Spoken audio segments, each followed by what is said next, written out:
Hello and welcome to Six Part. Today I'm gonna start a new series. What if Deku had the Ultimatrix Part 1? If you enjoyed this video, please give it a big thumbs up, and to watch more videos like this, subscribe to my channel and turn that bell notification on so you never miss an upload.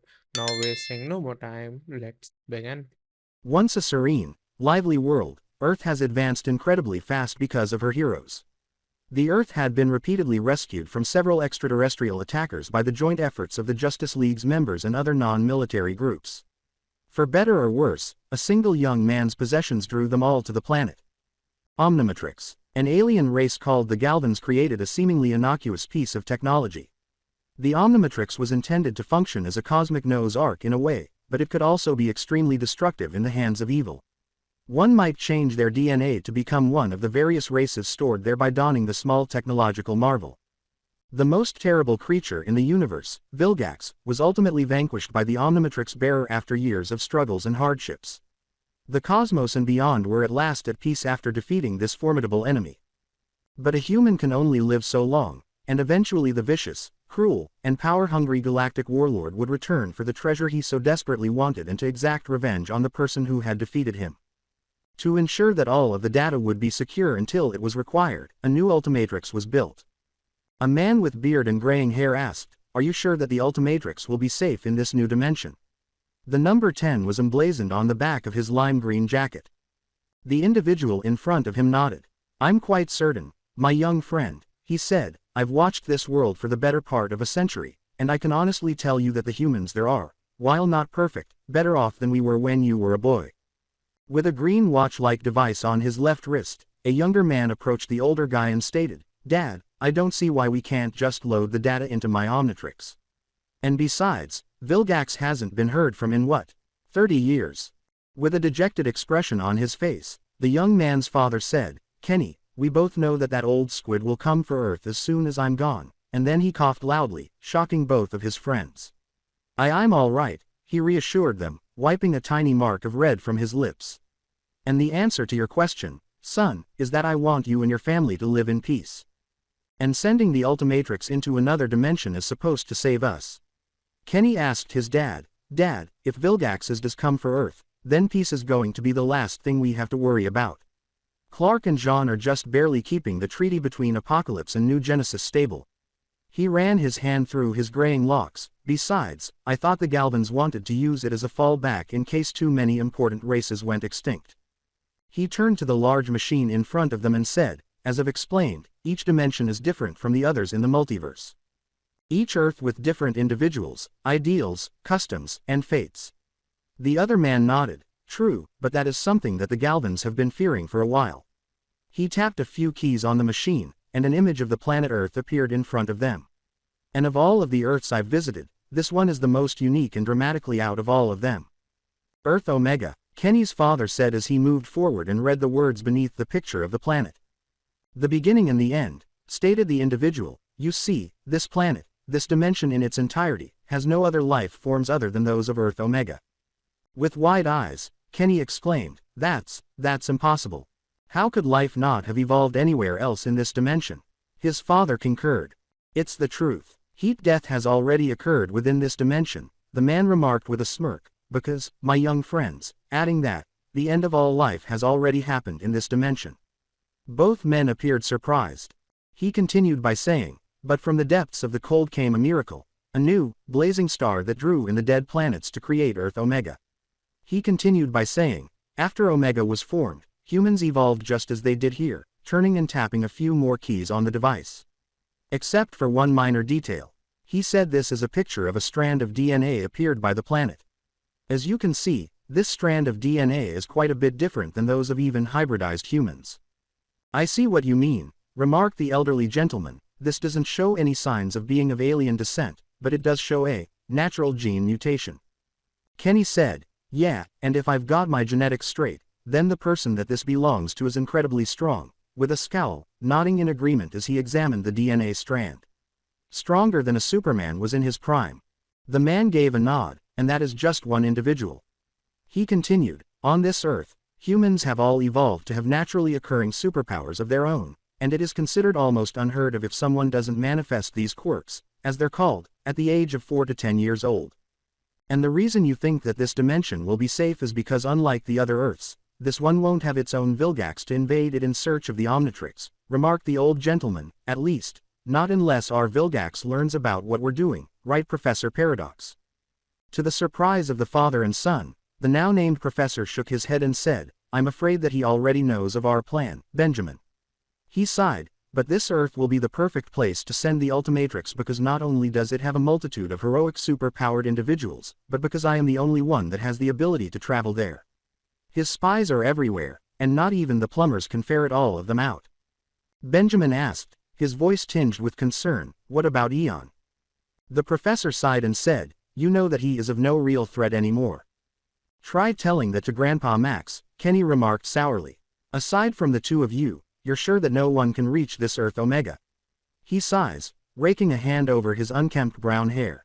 Professor Paradox grinned. I am 99.99% certain, and continued, I could go on and on about that other 00.01%, but as I said, I will not allow anyone near this Earth. He continued, or the person I believe can wield this new Ultimatrix. He glanced at Benjamin. I trust you've activated the 10 base alien DNA samples you wish for them to use initially. I have, Benjamin said, nodding. I've also included some upgrade keys to activate the more advanced features at a later date. Give one to the new wielder when you think he's ready. I've marked them from 1 to 3. He pulled a tiny box out of inside his jacket. Azimuth also included a few messages himself, said Kenny. And Dad programmed a short message to explain who each alien is, and what they do. Placing the box under his arm, Professor Paradox grinned and said, excellent. Is there anything else that you'd like to include before I make the journey? Benjamin nodded. Just keep an eye on them. Vilgax won't stop until he has the Ultimatrix, and he'll do anything to get it. Kenny said, and a dimension that's only got one inhabited planet sounds like an easy target. His son nodded in agreement. Professor Paradox bowed his head and grinned, saying, and I give you my word that he will not lay a claw on this device. He then turned to face Benjamin with a sorrowful expression, saying, I fear that this will be the final time that we meet, my young friend. Do take care of yourself, won't you? I'm Ben 10, Professor, Benjamin said with a smile when he turned to face the man. I can still take a few licks. Kenny grinned at his father and said, and he'll have me and Delvin looking out for him. You can count on us, Professor. Then I will bid you a very fond farewell, my dear old friend. The man went up and gave the aging Ben Tennyson a final embrace before vanishing with a mere flash of light. As they gazed at the location where their friend had been, Ben and his kid stated, well, it's done, now. Ben then started coughing more violently. Thanks, son. Kenny shifted to his shoulders. Don't mention it, Dad, he said. Come on, it's past time for your treatment.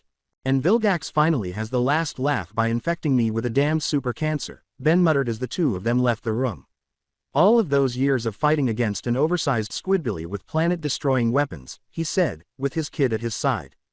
One of the liveliest locations Professor Paradox had ever been to in any dimension was Musudafu, Japan. It was home to the precise person he was searching for, in addition to being entertaining with a wide variety of individuals in a wide range of forms. If I timed this correctly, he told himself, the young man should be arriving. Ah, there he is now. He was referring to the child himself. If the boy had to characterize himself, he would say that he was rather short for his age. His short mop of fluffy dark green hair, which stood up at strange angles around his head and cast distinctly dark shadows on itself, framed his fairly round, amiable face. Because of his huge, slightly round eyes and irises that were the same shade of green as his hair, which, based on his observations of him, occasionally tended to be very watery, he appeared innocent and enthusiastic. Additionally, he had 4 diamond-shaped freckles on each cheek that were symmetrical. But the vivacious expression had vanished from his eyes, leaving behind a battered, vanquished appearance. From his experience in the future of the dimension, Paradox knew why. His biggest idol had just dashed this boy's hopes. He understood that by giving the youngster this opportunity, he would guarantee that the boy's future would be etched in a stone more durable than Petrosepian crystal, even though he was denying him a very uncertain bright destiny as a hero who would inherit his idol's talents. A young man like you should not have such an unhappy look upon their face, the professor stated in a sympathetic but upbeat tone as the lad gave a surprised little yelp. The professor approached the young man quickly across the street and easily caught up to him before tapping him on the shoulder. Forgive me, I didn't mean to frighten you. Izuku Midoriya, the lad, stumbled. I was just. Oh, he muttered, why you didn't, really. You were simply having the worst day of your life. Professor Paradox asked, sounding somewhat empathetic. How did you? The youngster asked, looking up at him. As the child hesitated, he grinned and said, you could call it one of my many talents, gesturing to a tiny sidewalk seat. But I find that the best of my abilities is being a good listener, he said, smiling. Provided you'd be willing to trust a stranger with your problems. He asked. Izuku nodded slowly and tearfully, oh okay, after appearing to pause for a moment. Once the youngster was sat comfortably and Paradox took a seat next to him, the boy gradually told him all the events of the day, which made it the worst he had ever encountered. The professor nodded while silently hearing every statement, with certain times eliciting a grumpy groan of disapproval at how his peers treated him. And when I asked him if someone without a quirk could be a hero, Izuku trailed off, unsure of how to express the next thing, before winding down. He gave a slight nod of comprehension. While I can understand why he would say such a thing, I do believe that most hero schools do accept quirkless applicants. He most assuredly thought that he was protecting you by saying no, Paradox provided, and the boy nodded slowly. But in truth he was crushing your heart and soul with each word. He shook his head, saying something like that was entirely too cruel. The youngster stood up to defend the no. One hero and said, well, like you said, he was just thinking of my safety, and quirks have gotten stronger with each generation, so a quirkless person like me couldn't. A soothing hand fell on his head. Sir, he asked, looking up to see Paradox grinning warmly at him. Doubt is the enemy of ambition, my very young friend. He stated to the child, if you desire to be a hero, then a hero is who you shall be. But without any power, how can I? Izuku scowled, although the pat on his head did make him feel a little better. Paradox remarked, what if I were to tell you that there was a device that could grant your wish? The boy glanced up at him bewildered, his face showing a tinge of incredulity and hope. This is no jest, my young friend. My quirk, I suppose you could call it, allows me to travel through space and time. As a slightly charred notepad materialized in his hands, he said, whoa, really? How does it work? Yes, really, Paradox laughed, reaching out to push the book down. But I do believe that you've missed the main topic, my friend. The boy simply blushed in embarrassment. But back to my claim. I have in my possession a device, which was entrusted to me by a very dear friend. He lifted the box he was holding and said, it is called the Ultimatrix, a device that, for lack of a better term, allows you to possess the body of an extraterrestrial being.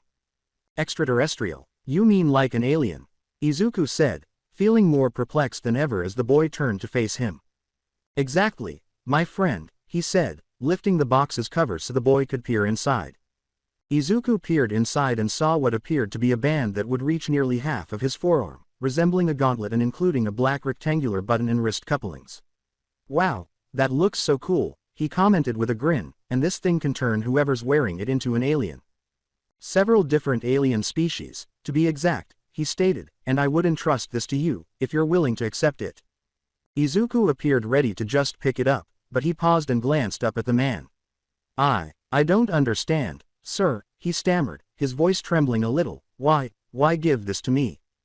Professor Paradox glanced at him. I have been observing your world for well over a century, searching for someone like you. The child looked up in disbelief. This device does possess great power, and would make anyone an even greater hero. But a hero isn't measured by their deeds, or their strength and ideals. He said as he pointed to the Izuku's chest, it's their heart that makes a true hero. When I first glimpsed you, you were defending a boy from someone you still consider a friend to this day. And for that, he turned his ire on you, yet you still strive to see the good in him, and in everyone. Your desire to help others is exactly what is needed to wield this device to its fullest potential. He said that means, my young friend, that you can be a hero. Something within of Izuku broke totally. His suppressed tears spilled out of his eyes like a torrent as the man spoke the words he had longed to hear since he was a young boy. Sir, he said, if you think that I can be a hero, then. Before the boy could finish, the air was broken by an explosion. Shouts and screams could be heard, and smoke rose above the buildings. He put the box down beside him and got up, saying, the Ultimatrix is yours now, Izuku Midoriya. Use it to carve out a path for yourself. Paradox scowled and said, I do believe that our time together has ended for now, my young friend. He walked a few meters away from him, saying, the power it grants you will bring you hardship, and woe, yes, but, grinning over his shoulder, for you, I see a future as bright as a newborn star blazing in the black abyss of space. The figure vanished in a burst of light, leaving Izuku alone with his new future before he could ask him what he meant. Midoriya Izuku could not accept the recent events. He glanced at the gadget within the box, then at the location where the odd man had vanished, and last at the massive smoke plume rising from the city of his city. He picked up the odd gauntlet and reached inside. When he touched it, it opened up, almost causing him to drop it. Okay, here goes, everything, he said, rolling up the sleeve of his right hand and pressing the Ultimatrix against his skin.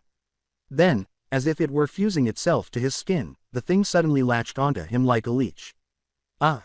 The startled boy moaned in discomfort as the Ultimatrix locked itself onto his arm. The dial then crested, with a hologram of a man showing up. Hello, young one, he began, if you're seeing this message, then you've become the proud owner of the Ultimatrix. Izuku cracked a grin. I'll make this as short as I can, since I can imagine that you're going to get into a fair amount of trouble pretty quick. He said, without any help for the boy's anxiety. To use the Ultimatrix, activate the dial by pressing the two buttons nearest your wrist, and it will make the dial rise up. Then turn the dial, which will activate the selection wheel. When you've selected the form you want to change into, slam the dial down, and the DNA will lock onto you. Then you'll change. For more information, the code for the Ultimatrix tutorials are activated by saying, Ultimatrix Tutorial 001 through 010. You can also ask for details on each transformation before you change into them. Good luck, hero. The hologram vanished and was replaced by a different person, this one with a distinctly feline appearance. Given his limited time, Izuku decided it was good enough to try out, so he slammed the dial down. When his body began evolving, he expected to experience at least some pain, but he wasn't sure what to anticipate. It took less than a second to complete the change. The force surged through him like a shock that he didn't want to stop, but there was no pain or suffering. Fast track. He saw himself in a new, taller form as he peered down at himself. His wrists and forearms were the same color up to his elbows, and blue fur encircled his shins and feet almost like boots. Under a blue-furred lightning bolt pattern that extended up to his neck and face, his black body featured the Ultimatrix insignia in the middle of his chest. Something like a mask covered his face as he reached up. Cool, he said in a voice that was so different from his typical high-pitched voice that it momentarily astonished him. Whoa, BTOOOOOOOM. Before he realized he was moving far faster than he should have, Izuku exclaimed to himself, okay, no time to freak out. As he turned to face the smoke and saw flames rising over the buildings. Time to see what this body can do, he said as he began to dash into the turmoil. The boy alien exclaimed with delight, holy, wow, this guy's a speedster. Fast track. One of the Ultimatrix's feline speedsters. Be cautious because this feline freight train has a very difficult time stopping if it moves too quickly. This rapid furball has extraordinary speed, increased strength, and durability. At speeds he believed only All Might could match, he sped across the city toward the onslaught. He chuckled at himself, this is so great. Before noticing the throng of people encircling the mayhem. His feet had no grip when he attempted to stop, so he said, not so great. Lousy brake pads. He yelled as he realized he was going to collide with a wall. Oops. Wham! Fast Track left a body imprint on the wall after face planting into it. Me, ow. He overheard someone say, what's going on here? Wasn't that the villain that All Might was chasing? Did they say All Might? The blue speedster asked, yanking his face away from the wall. In a desperate tone, someone else exclaimed, yeah, he must have given him the slip. Now the guy's running amok in the shopping district. That's not the worst part, the woman in the blue speedster said, I heard from one of the police officers that he has a hostage. It's because of the kid's quirk that all of those explosions are going off. Explosions. Fast Track's emerald eyes widened, and his mind instantly shifted to his classmate and the sludge villain who had attempted to take over his body earlier. However, how did he escape from? He recalled how foolishly he had grasped hold of the hero as he attempted to leap away exactly where he had hidden the bottle in which he had imprisoned the villain. Oh my god, I'm to blame. Opening square bracket closing square bracket. Another said, they can't just let that poor kid die. Why aren't the heroes doing anything? HMPH, I heard that they're all too scared to even get close to him because of the kid's quirk going off, stated one individual. Pathetic. Heroes are supposed to help people, not just sit on the sidelines. I'll get arrested if I go out there, but Fast Track gritted his teeth as he noticed a familiar face standing close by. All power. In fact, it's here. In his frail state, the world's symbol of peace stood against a light post, appearing embarrassed and irritated. Excellent. When he realized the villain was gone, he must have came seeking for him. He hurried ahead. In the meantime, Toshinori Yagi, also referred to as the powerful All Might, was furiously angry at himself as he gazed at the scene in front of him. He scolded himself, saying, "Damn it all. How far have I fallen to allow something like this to happen? It's not your fault, All Might," he said, staring at the newcomer disbelievingly as a blue bipedal cat materialized beside him. "It's mine because I was the one that grabbed you and caused the villain to fall out of your pocket." When the man recognized the tone from the stranger, his eyes widened even more in shock.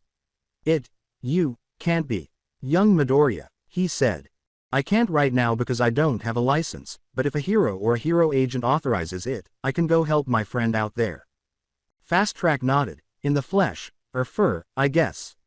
He shook his head. "Never mind. Just tell me to fight." He gestured to the area where they both saw the sludge villain writhing, with explosions exploding all over his body. "Oh, no," the blue-furred alien said, turning back to the withering hero, after catching a glimpse of his friend's anguished face turning blue from lack of breath. "Please, he's gonna die if we don't do something, now."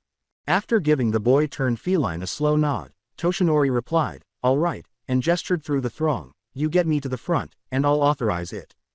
Without saying another word, Fast Track grabbed the man and zoomed away from the gathering, up the side of the building. "What the?" exclaimed the blue speedster as he sprang from the wall and landed close to Backdraft, who was using a water barrier to keep the mob at away. "Backdraft, I'm Toshinori Yagi, a hero agent, and I'm authorizing this young man to use his quirk," the man said authoritatively as he approached the firefighter after Fast Track had put Toshinori down. "Get going," the blonde man said to the blue speedster before Backdraft could protest.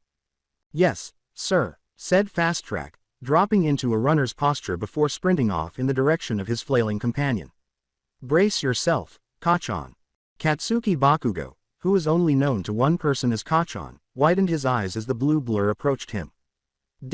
Before he could say anything, Fast Track's arms circled around his torso so forcefully that he was yanked violently away from the sludge villain's body.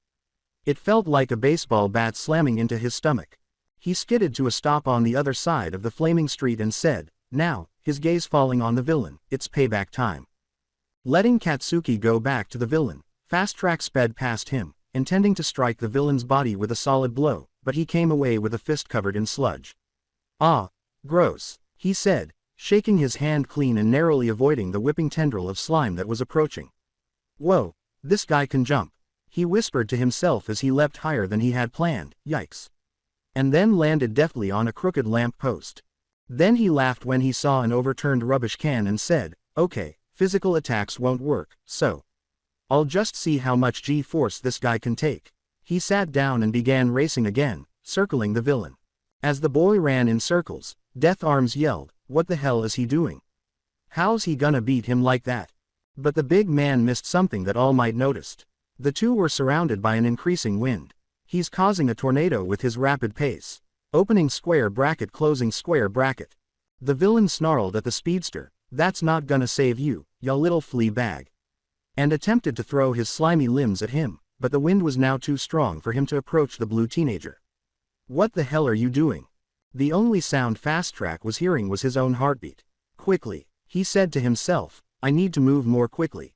He smiled as a sudden rush of speed passed through him. Now, the villain was pulled off the ground and into the vortex as a strong tornado exploded around him, ripping his body apart. Izuku recognized his opportunity. He leapt out of the tornado, snatched up the garbage can with its lid on, rushed up the side of the closest building, and leapt for the liquid body of the villain. He grabbed the villain into the can, slammed the lid shut, and fell to the ground. He then hurried into a nearby store, hurried out again, and ran around the can, covering it with duct tape. When he finished, Fast Track leaned on his knees and sighed, gasping for air. "If you can't fix it with duct tape," he said, "you ain't using enough duct tape." Beep beep beep BWOO. Fast Track vanished in a blaze of crimson, and Izuku took his place.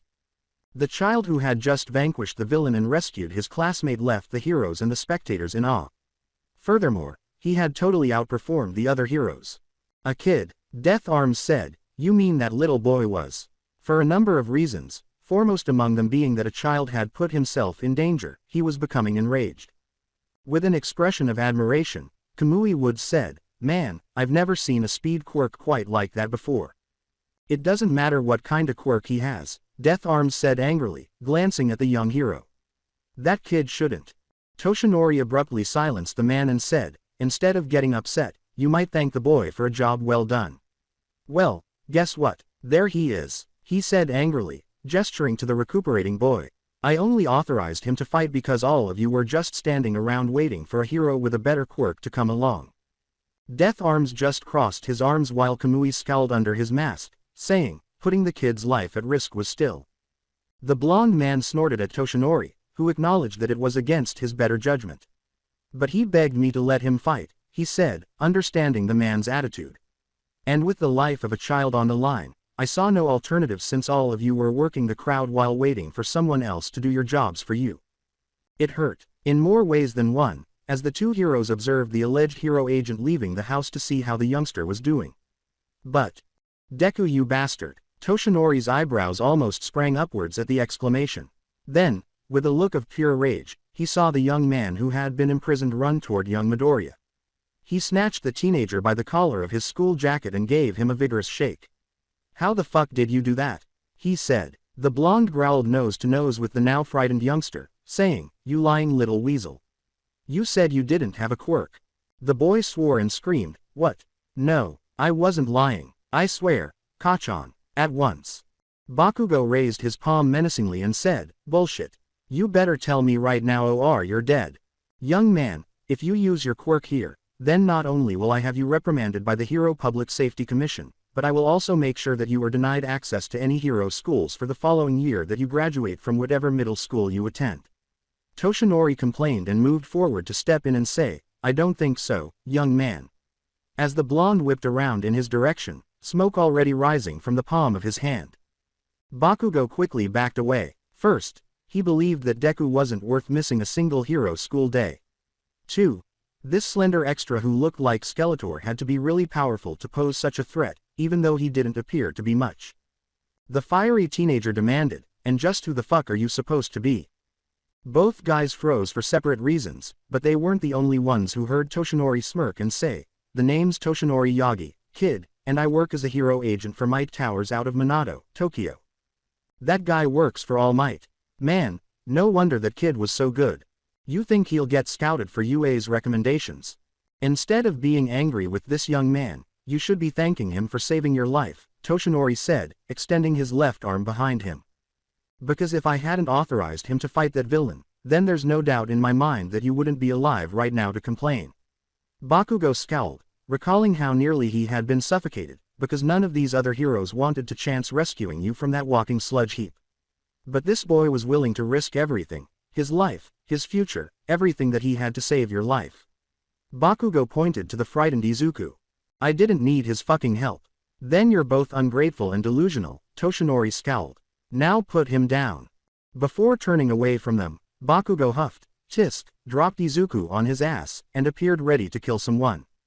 Toshinori reached out to Izuku, who yelled as he hit the ground, saying, "Come along, young Midoriya, we should get out of here before that circus we call the media arrives in force."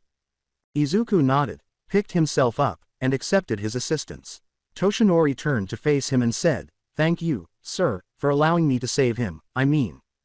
Izuku smiled at him and said, "But I also believe that you have some explaining to do," Toshinori said in a more subdued tone. "I think I'm the one that needs to thank you, my boy," he said solemnly. "And I do believe that I owe you a huge apology for what I said to you earlier. Like how you were able to transform yourself, despite being quirkless, in less than an hour after we met last." As he saw Earth Omega's activities through a little window through dimensions, Professor Paradox grinned. He had been so pleased of the child to whom he had given the Ultimatrix to see how quickly and effectively he had used it. Though it could be justified as a piece of support gear required to activate his quirk, he was aware that he would not conceal the gadget. He was concerned that the youngster would also accept something that he shouldn't have. If given Toshinori Yagi's powerful quirk, the boy would grow up to be a great hero. But in the end, the suffering that would accompany it would not be worth it. He would lose a lot. He had witnessed that much throughout his excursions through time. But the child had discovered more when he looked at a break in the timeline. He shared Benjamin Tennyson's desire to serve others, and not for his own benefit, of course, but rather out of a deep admiration for heroes and the desire to be one himself. That was not to suggest that the new Ultimatrix user had no threats in store for the future. That would have been absurd in any universe, so the answer is no. No, Izuku Midoriya would grow up to be a hero who would motivate everyone around him, but he would still have to deal with terrible horrors. Nevertheless, Paradox was pleased with his choice of Izuku Midoriya and was positive that his young companion Ben would agree. As he accompanied the child on his journey home, Toshinori remarked, "So this thing is the source of your power, and not a quirk. And the transformations are actually aliens and not a mutated version of yourself." Izuku paused for a moment. "Well, I haven't had time to go through the tutorials that are installed, but if I had to describe it, then I'd have to say that it's almost like." He sighed, "Well, almost like my mind is being put inside a different body, and I'm just borrowing it from the actual owner." Izuku looked at the man bewilderedly and said, "Well, that's not creepy at all, now, is it?" "Still, I'm relieved," he said. "You remember the scar I showed you, right?" The boy nodded shakily. "Well, the one that gave it to me had an as of yet unrivaled quirk that allowed him to steal a person's quirk, and then pass it on to another if he wanted to." Izuku scowled and asked, "And you were afraid that he'd met with me?" Toshinori nodded. "No, that wasn't what I was thinking, but it was similar," acknowledged Toshinori. "I was afraid that he'd had himself a protege that he'd passed his power on to before our fight." He continued, "Seeing another like him rise to power while I'm down to no more than 3 hours of hero work is a frightening thing to think about." "I guess I can see why that would worry you," Izuku sighed, "but I don't think that man had anything to do with whoever it was that hurt you." He said, somewhat embarrassed, "I'll admit that I can be pretty trusting, but I feel like I could seriously trust him," and he held up the Ultimatrix. "And this is going to help me be a hero." "Then I think you should go ahead and apply to UA as your school of choice," Toshinori said, grinning at the boy's renewed enthusiasm. "I'm being serious, young Midoriya, and I know that my alma mater is tough, but it is known to turn out the most amazing heroes the world has ever seen. Even foreign countries see that and send young people from all over in hopes that they'll be accepted," the man said, laughing when the boy looked at him. "I wanted to go there anyway," Izuku remarked, looking down in shame. "Like you said, it was the school you attended to become a hero, after all." Smiled, "I'm glad that I'm still your favorite hero after what I said to you today," and then sighed, "I truly am sorry for that. I thought that I was trying to protect you." He sighed, "I know that a lot of quirkless students still apply for hero courses, but so few actually make it through because the schools employ hazing tactics, and those that do go pro rarely last longer than a year before being killed." Izuku replied, "I know, but I still wanted to be hero so badly." "And now you can be." Toshinori grinned. "But, is it me, or did you transform back against your will back there?" Izuku grinned. "I think this thing has a time limit," and added, "If I remember it right, then I think a full 10 minutes had gone by before I had to change back. So that thing isn't as powerful as we thought." "You mentioned a tutorial." Toshinori scowled. Izuku spoke into the dial, "Tutorial 001, then held up the Ultimatrix, pressing the 2 buttons on the side. Another hologram emerged in front of them as the dial climbed a second later. "Glad to see you back." The previous old gentleman replied, "If you're seeing this message, then this means you've activated the first of 10 tutorial modes." He continued, "This one is a simple introduction to how the Ultimatrix works, its weaknesses and defense mechanisms." When Toshinori noticed a similar device on the man's left wrist, he and Izuku paused to listen. "Is he wearing one himself?" Toshinori inquired. "First things first," the hologram said as he held up the gadget on his wrist.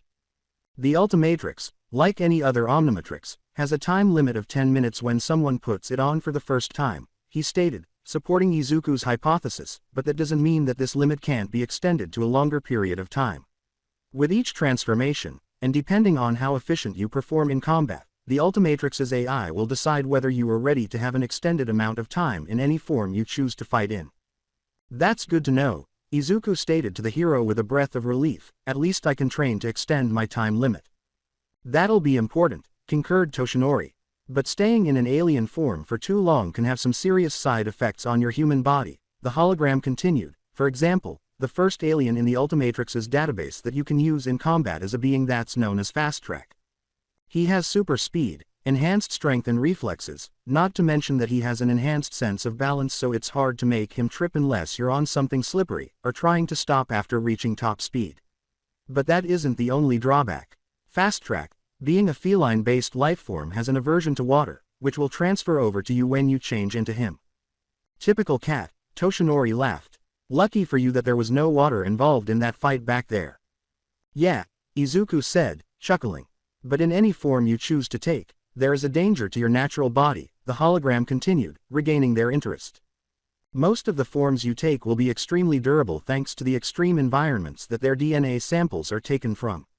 But if they take too much damage, not only will you be forced to change back prematurely, but some of that damage will be transferred to your real body. Even if it's been lessened to a certain extent, it can still be dangerous. As such, included in this tutorial are some items that might be of help to you if there comes a time where you can't use the Ultimatrix, the hologram stated. Because just like the 10-minute time limit, there is a 10-minute recharge time that takes place. So in that short amount of time, you will be vulnerable during a fight, if the time limit is reached before it's ended. But you should also know that with each use of the Ultimatrix, not only is there a certain point in which the time limit will be extended, but the recharge time will be shortened. And when in life-threatening danger, the Ultimatrix has a defensive feature that recharges the battery instantaneously, allowing you to fight right away if the situation is dire enough. Now, to access the plans for these items, you'll need to speak the code, PROTA-X21. The hologram said, you will need to access the next tutorial after your time limit has been extended. Until then, hero. Looking up at his beloved hero, Izuku watched the Ultimatrix go inactive once more. So, I guess I need to start training with this thing so that I can fight for longer periods. He asked. Toshinori nodded and observed the boy's minuscule body. Not only that, but we need to have the support item built for you in case you're without the option to transform, he stated. And I think we should also start trying to build you up a little, provided your mother will allow it after today's little stunt. You mean, Izuku said, gazing at the man with wide, teary eyes. Yes, young Midoriya, I am going to whip this weak little body of yours into shape, and make sure that both you and that fancy watch are ready for UA's entrance exams next February. The man laughed, nodding his head. He smiled at the boy's joyful expression and said, get ready, you little newbie, 'cause you're about to go through hell. When Izuku and Toshinori finally made it home, it was quite a noisy affair. As soon as he walked into his house, his mother, who had just returned from watching the nightly news, gave him a bone-crushing hug that made the no. One hero wince. As her son wriggled in her arms, Inko Midoriya said, Izuku, my baby. Tears were streaming from her eyes. Do you know how worried I was when I saw the news? And since when could you change into some speedy blue cat? Did you get your quirk? Oh, my baby, she demanded. If his prospective pupil hadn't been sobbing from his mother's embrace, Toshinori would have smiled at the scenario. Excuse me, ma'am, he replied courteously, clearing his throat to draw her attention to her visitor. But I think that the three of us need to have a very long, detailed talk about your son's deeds today. The child ended up replaying the message from his tutor explaining how to use the Ultimatrix in the first tutorial he had viewed on the way home after hearing the explanation of Izuku's abrupt transformation. On the surface, Inko appeared composed, but Izuku was aware of this. He could tell his mother was afraid only by the little quivering in her hands. His mother was silent for a long time after the hologram concluded the lesson, and both Toshinori and Izuku were waiting anxiously over the youngster when his mother looked up at him and said, is there any way to remove this thing? I don't think so, Izuku remarked, blinking, having been interested in such a thing himself. He lifted his wrist and attempted to slide his left hand's fingers under the gauntlet. It's pretty much a part of me now, he muttered, his face showing a hint of anguish as he was unable to pry the device off. This is gonna make showers really hard. After a brief moment of reflection, Toshinori said, I would assume that this thing is waterproof, kid. He added, this thing has DNA samples from several different alien species from what that hologram told us, and I would almost bet that some of them came from aquatic environments. Izuku agreed with Toshinori's reasoning. I would also assume that you're not quite happy about this situation your son has found himself in. The man asked, turning to the boy's mother. With her fingers clenched into her jeans, Inko looked down at her lap. I won't lie and tell you both that I'm not worried, she said, turning to face her son. And I know that you've always dreamed of being a hero, but when the doctors told us that you were quirkless, I felt relieved, she sighed, looking more concerned than ever. Izuku exhaled, what? But, Mom, looking at the blonde man beside her son, Inko held up her hand to stop him and said, I know, sweetie, sighing, I know what you've had to go through. I'm sure being a hero agent has let you see just what quirkless people have to put up with at times. She said. More than you realize, Toshinori groaned, recalling the altercation between the youngster and the young man he had rescued. As more and more people started gaining quirks, those without quirks were seen as inferior to those with quirks. I take it that the boy you saved from the sludge villain was one of those that took that idea of inferiority to extremes. Slowly nodded. Katsuki used to be such a sweet boy, she said, his mother and I are best friends, we grew up together, we both hoped that he and Izuku would be friends as well, but he had a powerful quirk, and your son didn't, said the brunette, typical. I was around the boy for less than a minute and I saw in him the same coldness I see in Endeavor whenever I'm around him. He murmured, he'll make a decent hero, but he'll need to be brought to heel before long. I've tried, Inko admitted with a slight smirk. Mitsuki, his mother, is always harsh when she punishes him, but that doesn't help. He just takes it out on Izuku because he blames him for almost everything that doesn't go his way. Toshinori sighed as she said that, and the school won't do anything because they see him as a potential prize student since his quirk is so powerful, so they ignore the damage he does in favor of gaining more support.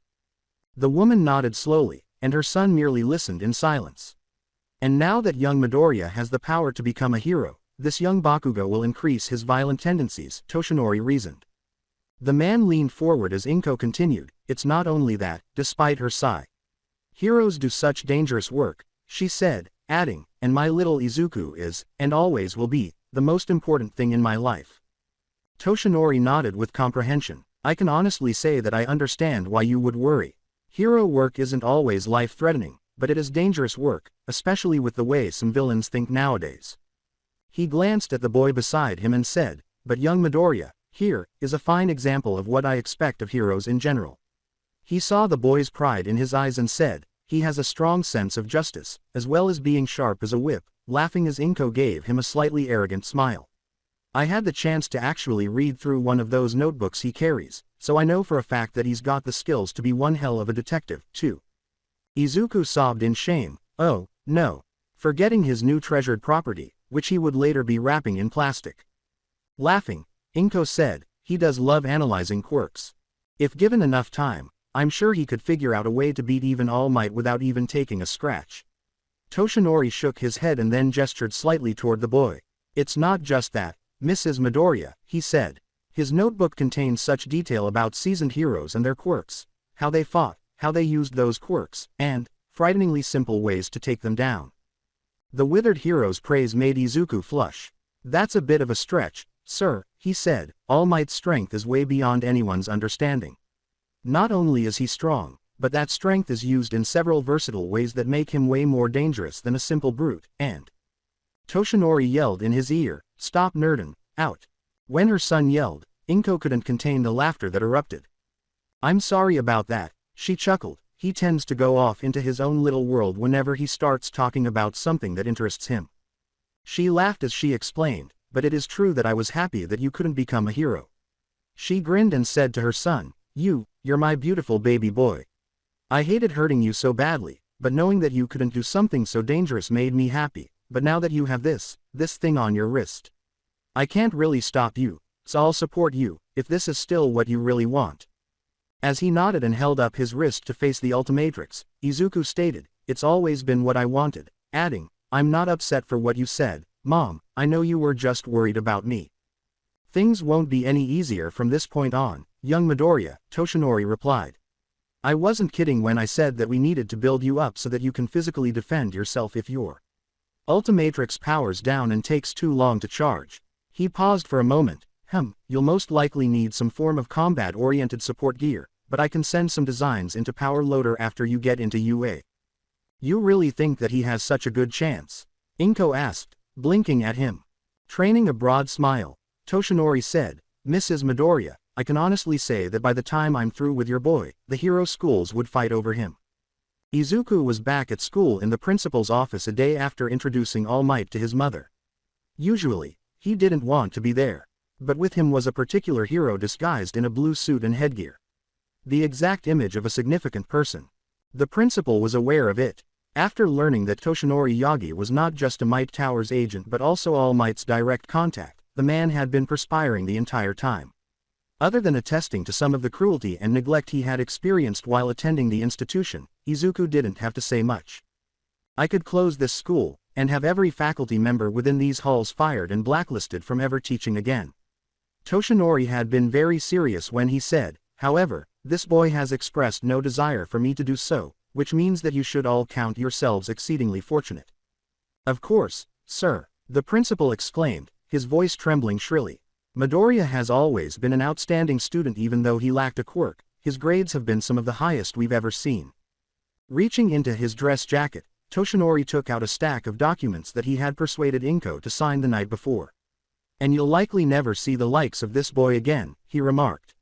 I have here consent forms, signed by the boy's mother, to have him pulled from this school and, for the remainder of the year, have him homeschooled in preparation for the UA entrance exams. All we need, Toshinori continued, putting his fingers together, is your signature. He slammed the documents onto the man's desk.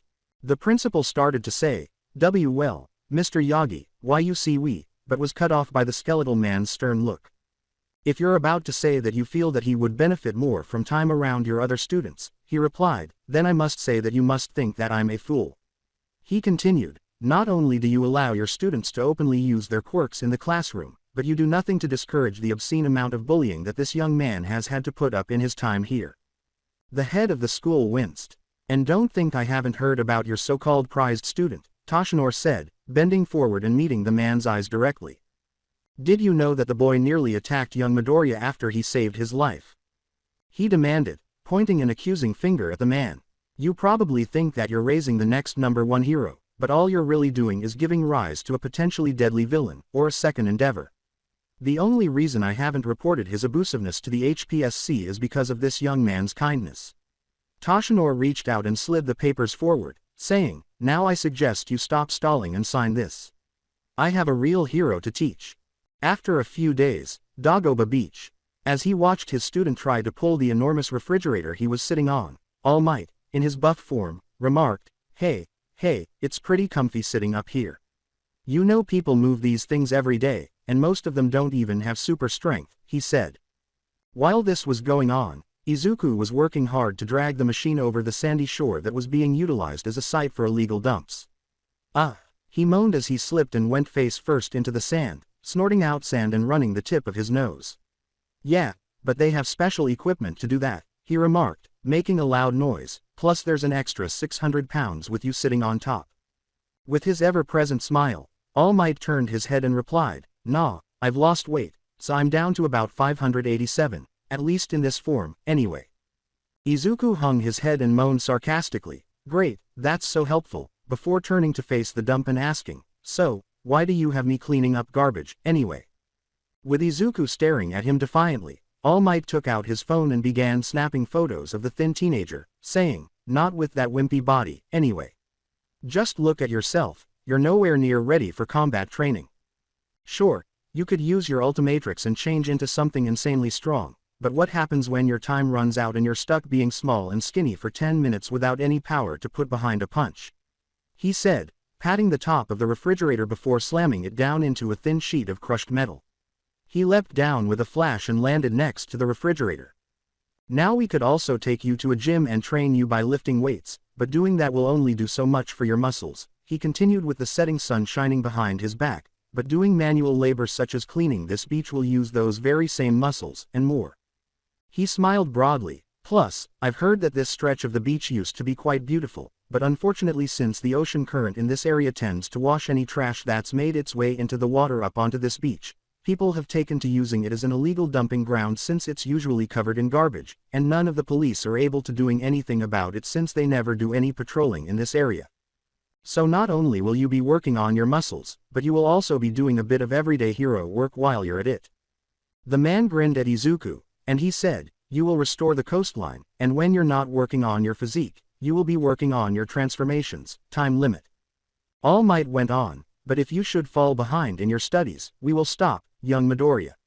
He took a piece of paper out of inside his blazer and said, for that reason, I've got this training schedule written out just for you. From the time you wake up, your meals, studies, training, and sleeping schedule.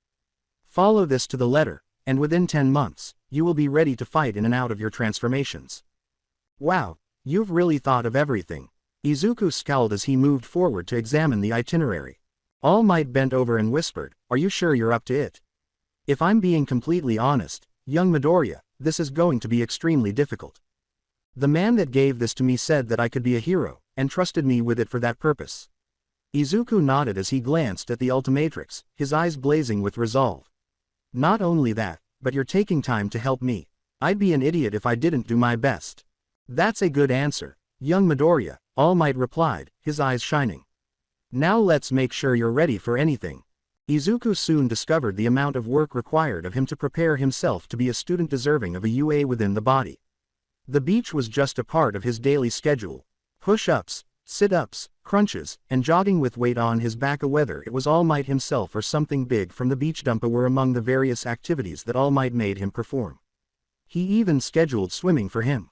He also examined his changes during the times when he wasn't physically training. He discovered that he possessed 10, including fast track, but he hadn't yet transformed into any of them. Every one is more unique than the last. While some were almost innocuous, others even looked terribly deadly. To better understand the feline speedster's talents and powers, All Might had him shift into fast track when he did. All Might asked Izuku to strike him during the 10-minute transformation intervals, but he was hesitant to do so because of the man's severe injuries. All Might persisted, though, telling him that he could handle anything the youngster threw at him. During those brief bouts, Fast Track tried to hit All Might as hard as he could while a timer kept track of him. Weeks of the same routine stretched out as the days went by. Clean, work out, fight, repeat, eat, study, sleep, wake up, home, clean, work out, fight. Do it again. The weeks that went by quickly became months. Both Izuku and his mother were paying attention to his instruction, and she saw how much her son was changing. By the 6th month of his training, he had transformed from a skinny little child to a strong, fit young man. He was at least 2 inches taller than his mother now, which he felt was a start even though he was still a little short by anyone's standards. While his chest and tummy were adorned with well-earned pectoral and abdominal muscles, his arms were becoming rippling with new muscle growth. With each truck load, All Might, in his weakened state, hauled the trash to the recycling center, making the beach cleaner every day. When her job permitted, Inko would occasionally stop by to check on him and occasionally bring food for the two of them to eat while speaking. Toshinori Yagi discovered during those brief encounters that the Midoriya family was, to use a more accurate term, estranged. Since Izuku was just 4 years old, Inko's husband and her son's father had not been in their life. Immediately following his quirkless diagnosis, Inko Midoriya was officially divorced despite her reluctance to do so because her husband had been absent from her for so long. Everything went according to plan when she left them, returning to warfare and physical training. Finally, at the end of the 6th month, Izuku exceeded his time limit by 10 minutes. While mentally keeping track of the time, the child realized that he had blown beyond 11 minutes during one of his combat training sessions when he was attempting to punch All Might. All Might had also noticed, and he was so thrilled by the abrupt transformation that he received a kick to the chin from the feline alien without remembering to block it. In the end, Izuku would gladly never forget that day. Because Izuku turned on the second tutorial that night while Toshinori and his mother were present. When Izuku triggered the Ultimatrix, they were all gathered in the living room area. Tutorial 002, Izuku said nervously. The hologram reappeared and said, if you've come this far, the now familiar figure said, then you've been able to extend the amount of time you can stay in an alien form. The figure nodded and said, I wasn't sure if anyone had the patience to keep training so hard. He laughed and said, I know that I didn't. When I wielded my first Omnitrix, I got by on mostly luck, and the love of my family. Inko had to smile at that because she had started helping her son. Toshinori whispered, warning, I'm sure you're wondering what could be so bad about being able to stay in fighting form longer, the hologram replied. As I said before, if you're injured in an alien form, some of that damage will transfer over to your original body. He continued, however, by staying in alien form longer, you have to keep yourself in check, because some of the DNA signatures that give you your transformations can and will try to overwrite your consciousness, and take over your body for itself, creating a new life form of that particular species. Oh, dear, Inko gasped. This is like that pre-21st century movie. Izuku joked, Mom, come on, this isn't Invasion of the Body Snatchers. But he secretly hoped he was correct. Not to worry, the hologram replied, the most dangerous forms that have that capability have been sealed away. The group let out a collective gasp.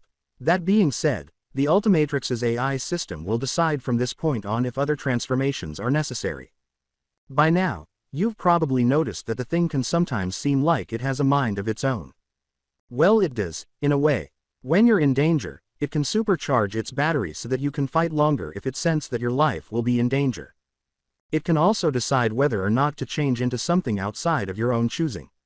It does this depending on if the choice you make is efficient enough for the task at hand, because if it isn't, the Ultimatrix will override your choice and make one of its own, and you'll find that, providing you know the form's particular skill set, the battle will be that much easier. Now, onto the next bit, the hologram replied, there will come a time when, after you've received an upgrade to the Ultimatrix, that the device will allow you to stay in any of the forms indefinitely, change from one form to another at will, without even needing to touch the selection wheel. Really? That's so cool, smiled Izuku. The hologram laughed. I bet you're thinking that's so cool right about now. Izuku grinned sheepishly as Toshinori, but this power. It's not all that it's cracked up to be. When I first achieved it, it went right to my head. And it nearly got someone I cared deeply for killed.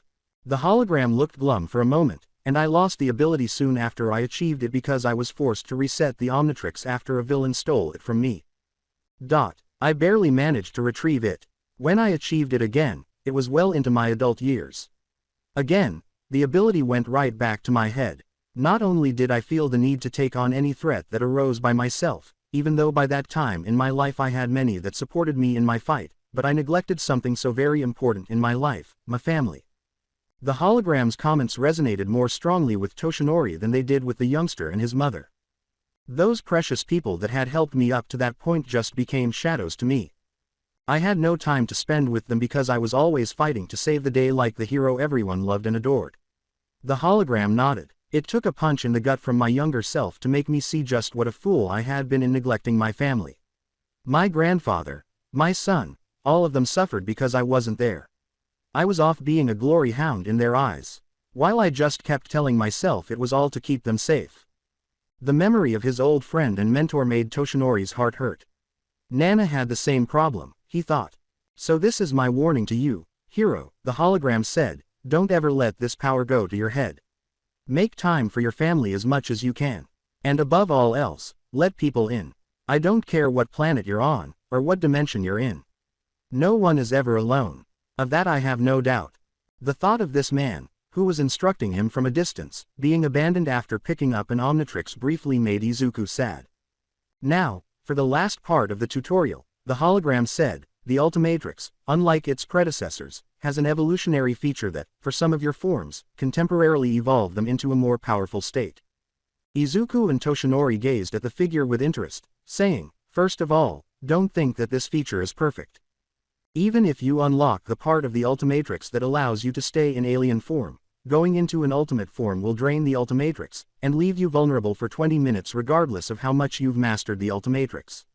The transformation can last anywhere from 5 to 10 minutes depending on which species you choose, but I've locked in one particular form. Hero, I'd like you to meet Echo Echo, or Ultimate Echo Echo.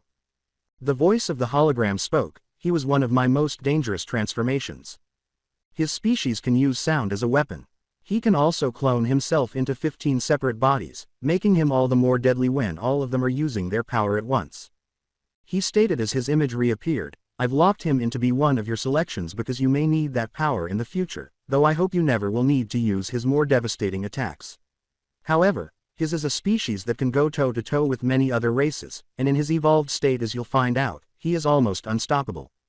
Using the evolution feature, however, should be your last resort, the hologram continued, Ultimate Echo should be enough, as I've made certain you can use him without worry of draining the Ultimatrix, but he should also be considered a big gun.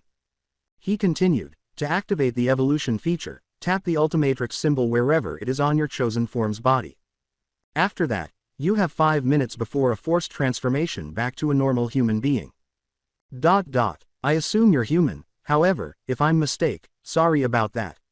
As a final warning, I repeat on advising caution when using the evolutionary feature.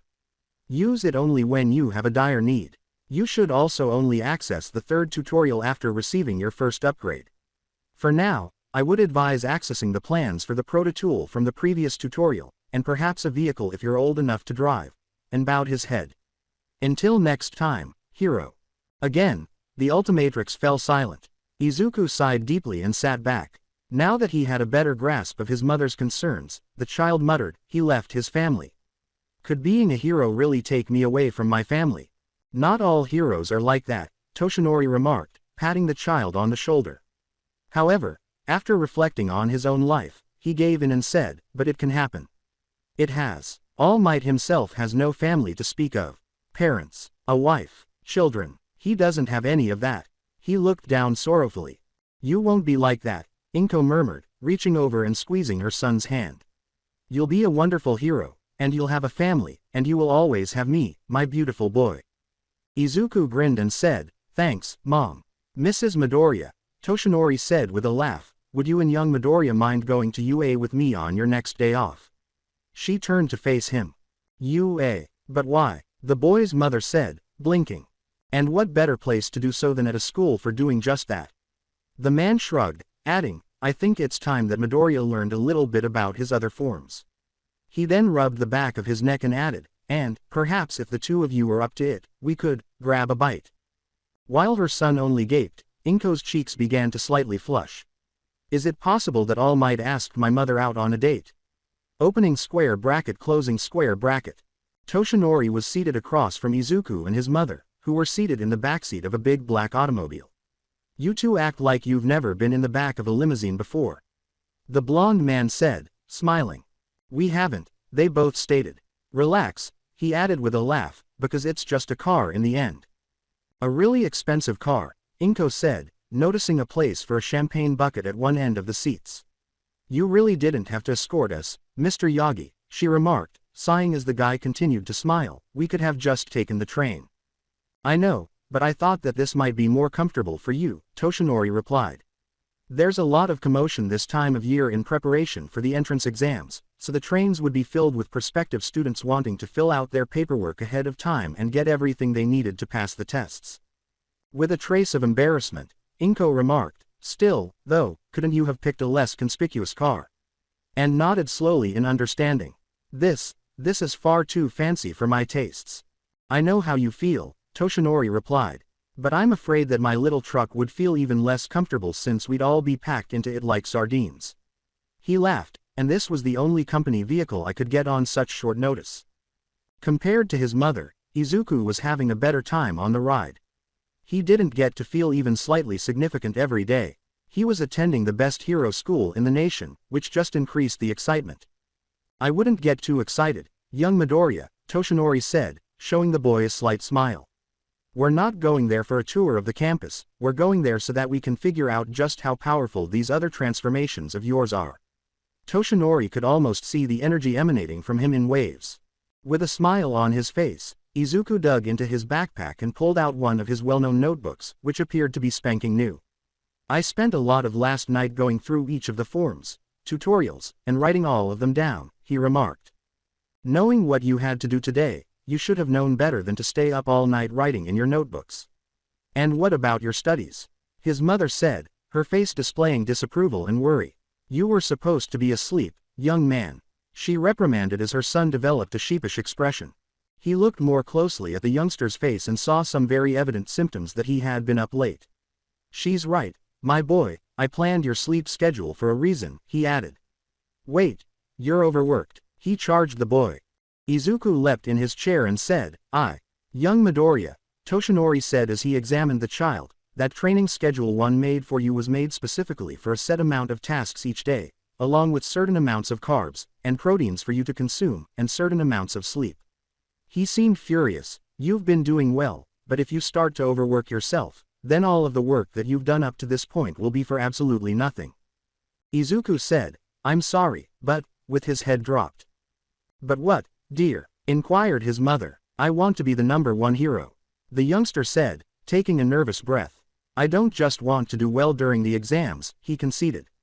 I want to excel. He turned to face the brown guy.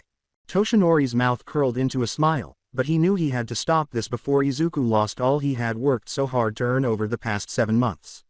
I understand that you want to make people's jaws drop, the man replied softly.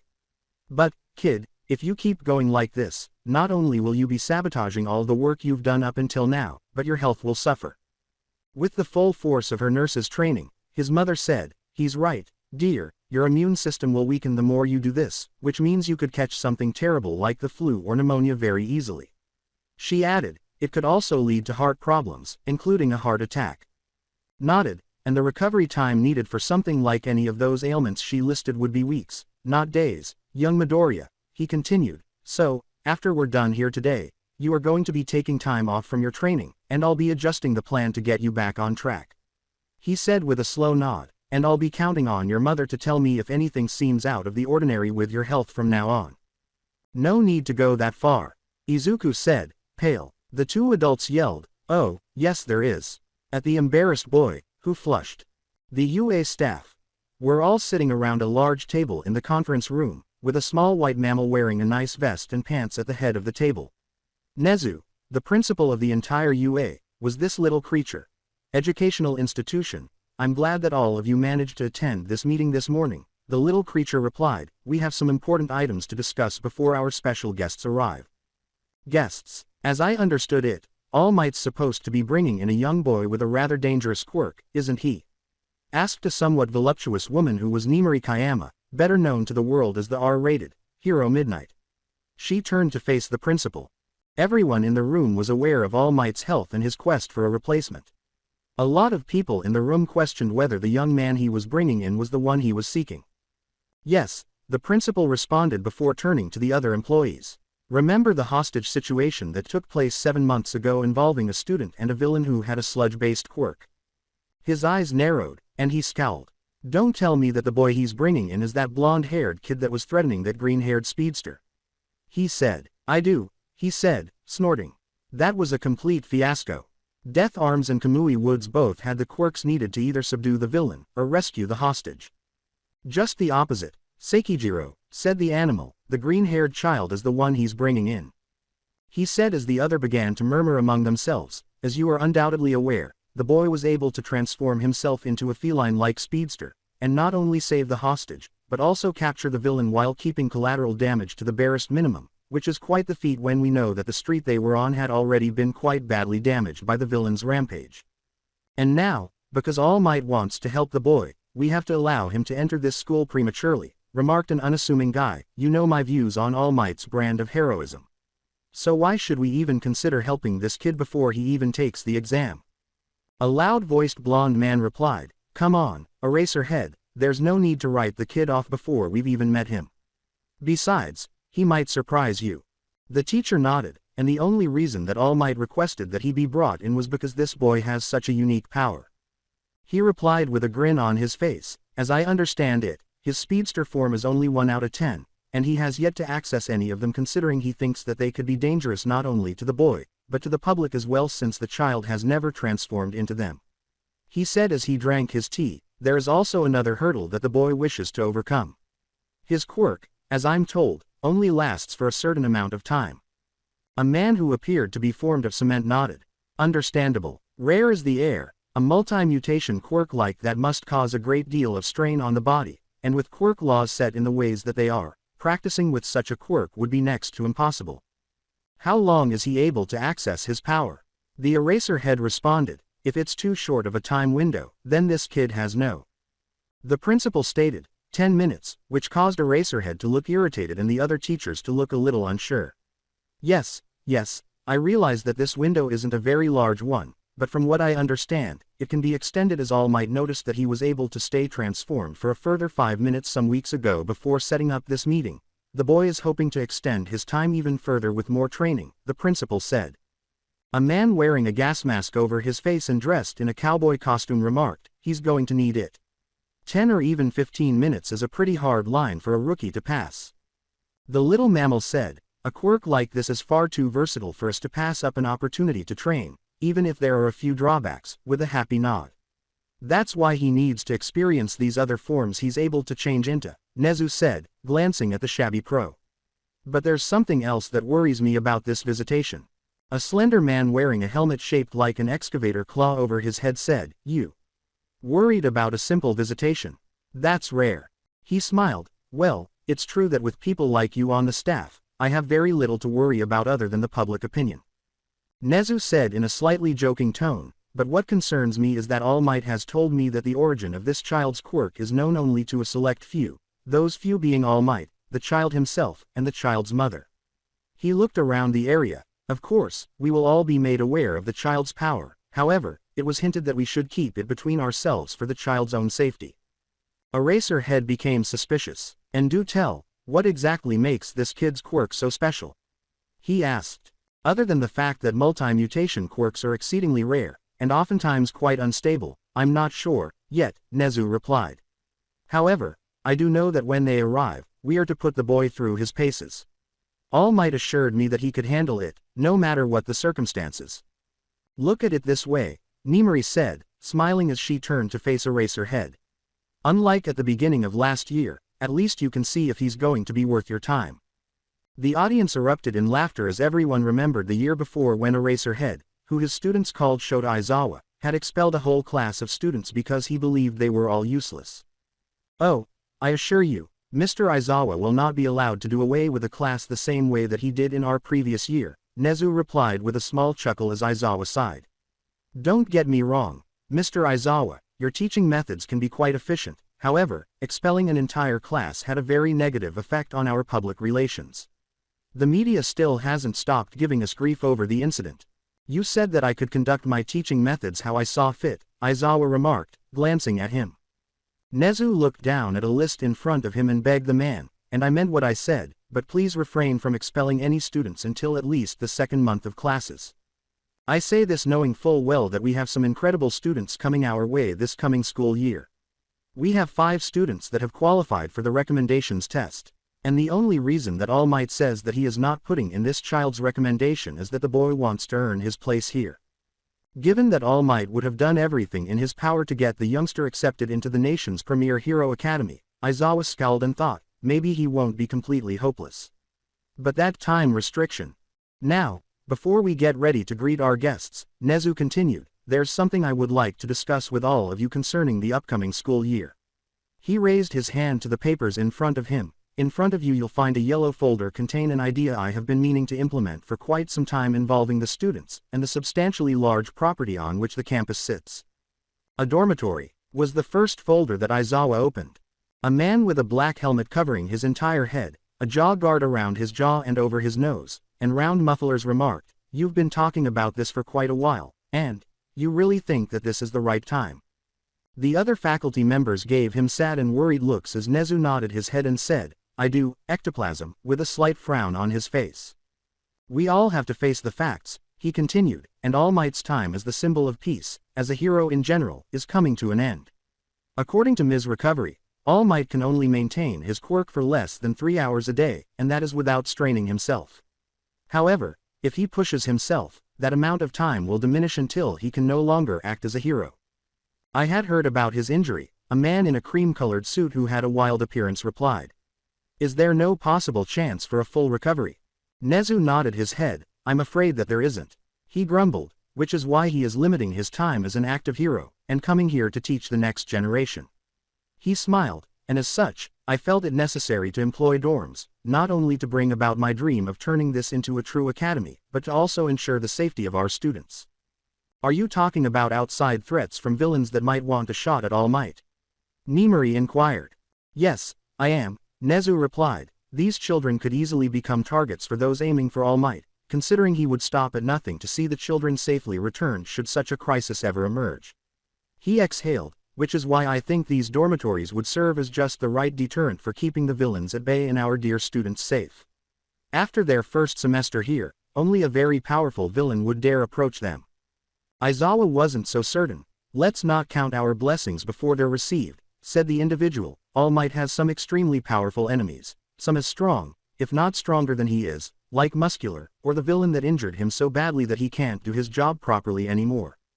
He sighed, and if someone like that attacks the school, how many of us here can actually take them on? He inquired. My erasure quirk can only do so much. And if whoever potentially attacks us is physically strong without any form of strength-enhancing quirk, then not many of us could tackle someone like that.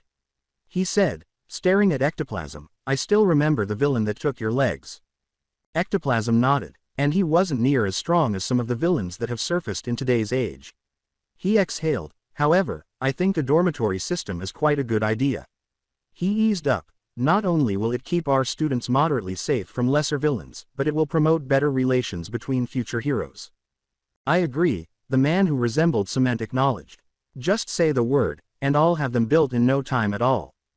The mammal grinned, and there was a loud chorus of agreement in the room. After saying, thank you all, he looked at his watch and stated, All Might has asked that heroes Vlad King, Cementos, and Present Mike be on hand for the tests. Mr. Aizawa and I will be observing. He remarked, cheerfully, now, I do believe our guests should be arriving at the gates in just a few moments.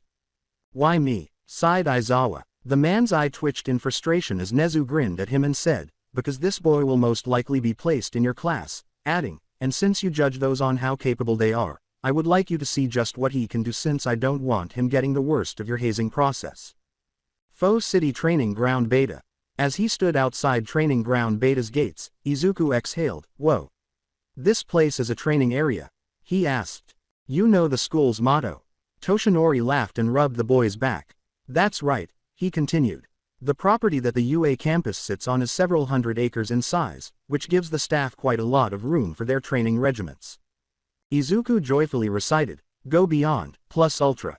He nodded as the city's gates opened. That's right, and the staff here certainly know how to go plus Ultra. He continued, now, I have the notebook with all your information in it, so your mother and I will be observing you and your opponents from a special room nearby. He grinned as the child's face fell. Now, don't you worry, all the staff here want to do is help you find out what your other forms can do. And we have Recovery Girl standing by just in case things go overboard. Izuku stammered, for me or for them? Toshinori simply winked at him and said, now go out there and make us proud, young Midoriya. Depends on how things turn out, doesn't it? He asked, gently nudging the kid toward the gates. At that moment, the man turned and walked away, leaving Izuku to enter the imaginary metropolis by himself. He forced himself to calm down and went ahead, letting the gates close behind him. Mr. Midoriya, this is the principal speaking right now, the voice shouted overhead as they closed with a last slam. We'll be taking things slowly, so you can go ahead and choose whatever form you wish to change into. We'll go from there. I've been wanting to try this guy out for a while, anyway, Izuku stated as he made the choice and slapped the dial down after nodding and deciding it was best to begin with the second alien on the list. Izuku's body changed in an instant as the green light burst, revealing a red, mollusk-like extraterrestrial with green eyes and a gray mouth. There are portholes on his wrists, black dots on his shoulders and legs, and tiny gray spikes on the top of his arms and behind his legs. At this point, he had 4 clawed fingers and a gray spike on each foot. He has 2 spikes on the side of his gray lower torso. Water hazard, he said. He entered the city without thinking twice. Water hazard was flowing around the structures when Toshinori arrived up in the observation area. Have the others started moving, yet? He inquired, taking a seat next to Inko. No, not yet, but I hope they won't do anything too dangerous. The mother blurted, putting a tissue to her face as she watched her son move around. Beside the two sat Recovery Girl, a petite old woman who resembled a loving grandmother and was carrying what appeared to be a syringe-shaped cane. She tapped her cane on the ground and said, Don't worry, dearie, those thugs know exactly what's waiting for them if they rough the boy up too much. But from what I've read in the boy's notebook, this form is quite formidable. Number 2 Water Hazard. This enormous crustacean is impervious to all but the most powerful attacks due to his extremely durable armor. The portholes on his palms can blast as highly pressured jets of water, and he can easily lift a small automobile. He can also mold water into any shape he desires. However, you will end up with a frozen crab cake or a grilled lobster if you get him too hot or too cold. Izuku appeared to be struck by a wave of sound as Recovery Girl spoke. "Oh, my," squeaked Inko. Izuku tried to block out the sound, but he straightened up a moment later. "Gotta be present, Mike," Toshinori muttered. Looks like sound doesn't affect this form too much." Recovery Girl nodded while she read the notes on this particular form. Extreme heat and sub-zero temperatures seem to be his only weakness aside from the note he's written about unconsciously expelling strong jets of water when he's thrown. She said with a smile as Water Hazard soon found present Mike and blasted him with a watery whip. As he shook his arms, throwing away extra water in waves, the blonde exclaimed, "Geez, kid, ya could have warned me. This is my favorite jacket. Why wear a favorite piece of clothing if you know you're going into a fight and it may get ruined?" said the crustacean Orishan, with Water Hazard's head bent to the side. Normally, Izuku would be on his knees apologizing for the act. His personality appeared to be impacted by his transformations. "He does have a point, Mr. Yamada," Nezu's voice sighed. "If you truly like that jacket so much, then you should have the support course make a few copies of it for your work as a hero." "That was quick work, kiddo," exclaimed Present Mike, with a smile on his face for the changed teenager. "I could tell you were holding back on the pressure those water cannons of yours can put out." Water Hazard shook his head and said, "There was no way that I would use full power on an opponent that was without any type of armor." "Of course, sir," the teenager said, holding up his claw-like hands. "A jet of water can easily cut through stone and damage steel with enough pressure behind it." Aizawa was nodding his head. Knowing when and when not use excessive force, he acknowledged, "Smart. Though it would have been best to use a stronger attack considering he going into a fight blind and didn't know his opponent's capabilities." Toshinori heard this and replied, "But he does know Mike's capabilities." He stated to the individual, "Young Midoriya has made it a very passionate hobby of his to analyze, break down, and find the applications and weaknesses of any quirk he comes across." A little proudly, Inko nodded and said, "Yes, he spent an entire week figuring out Mr. Mike's quirk." "It took a 14-year-old a solid week to break down Mike's quirk?" Aizawa asked, raising her eyebrows. "Oh, no, sir, not when he was 14, when he was 4. Inko corrected him, stunning the teacher and making Recovery Girl laugh by saying, "You see, he's spent most of his life doing this. And he absolutely loves seeing new quirks to analyze." The lady laughed and smiled proudly. Recovery Girl continued to chuckle at the unkempt instructor, saying, "It seems like he has a sharp, intelligent mind." "Ah, I'd forgotten he could do that," Inko replied, grinning gratefully as she watched Izuku transform back into himself. She recalled that Izuku could do so simply touching the hourglass sign on any form he desired. After grinning and saying into the microphone, "Well done, Mr. Midoriya," Nezu remarked, "Please move on to the next area 3 blocks over and choose your next form." He then added, "You will be facing Vlad King, next." However, Izuku was too preoccupied with being a nerd to approach Present Mike for a signature. But Mike smiled broadly as he did so, and the child was on his way. Vlad King, the boy thought for a moment as he rummaged through his selection wheel. Big chill, he slammed the dial down, reappearing as a tall, thin blue figure with a hood and cloak over himself. His quirk lets him manipulate his own blood without the threat of anemia, so a drawn-out fight is a no-go, he began muttering as he chose the 8th form on the wheel. When Inko saw the next shape, she yelled, "What a creepy-looking bug." She wasn't particularly fond of insects. Watching the youngster spread out 4 enormous wings like a moth, Toshinori said, "Bug. Ah, now I see, this is Big Chill. First it was a water-based form," noted Recovery Girl, nodding, referring to Water Hazard. "Now, if I'm not mistaken, this form is ice-based.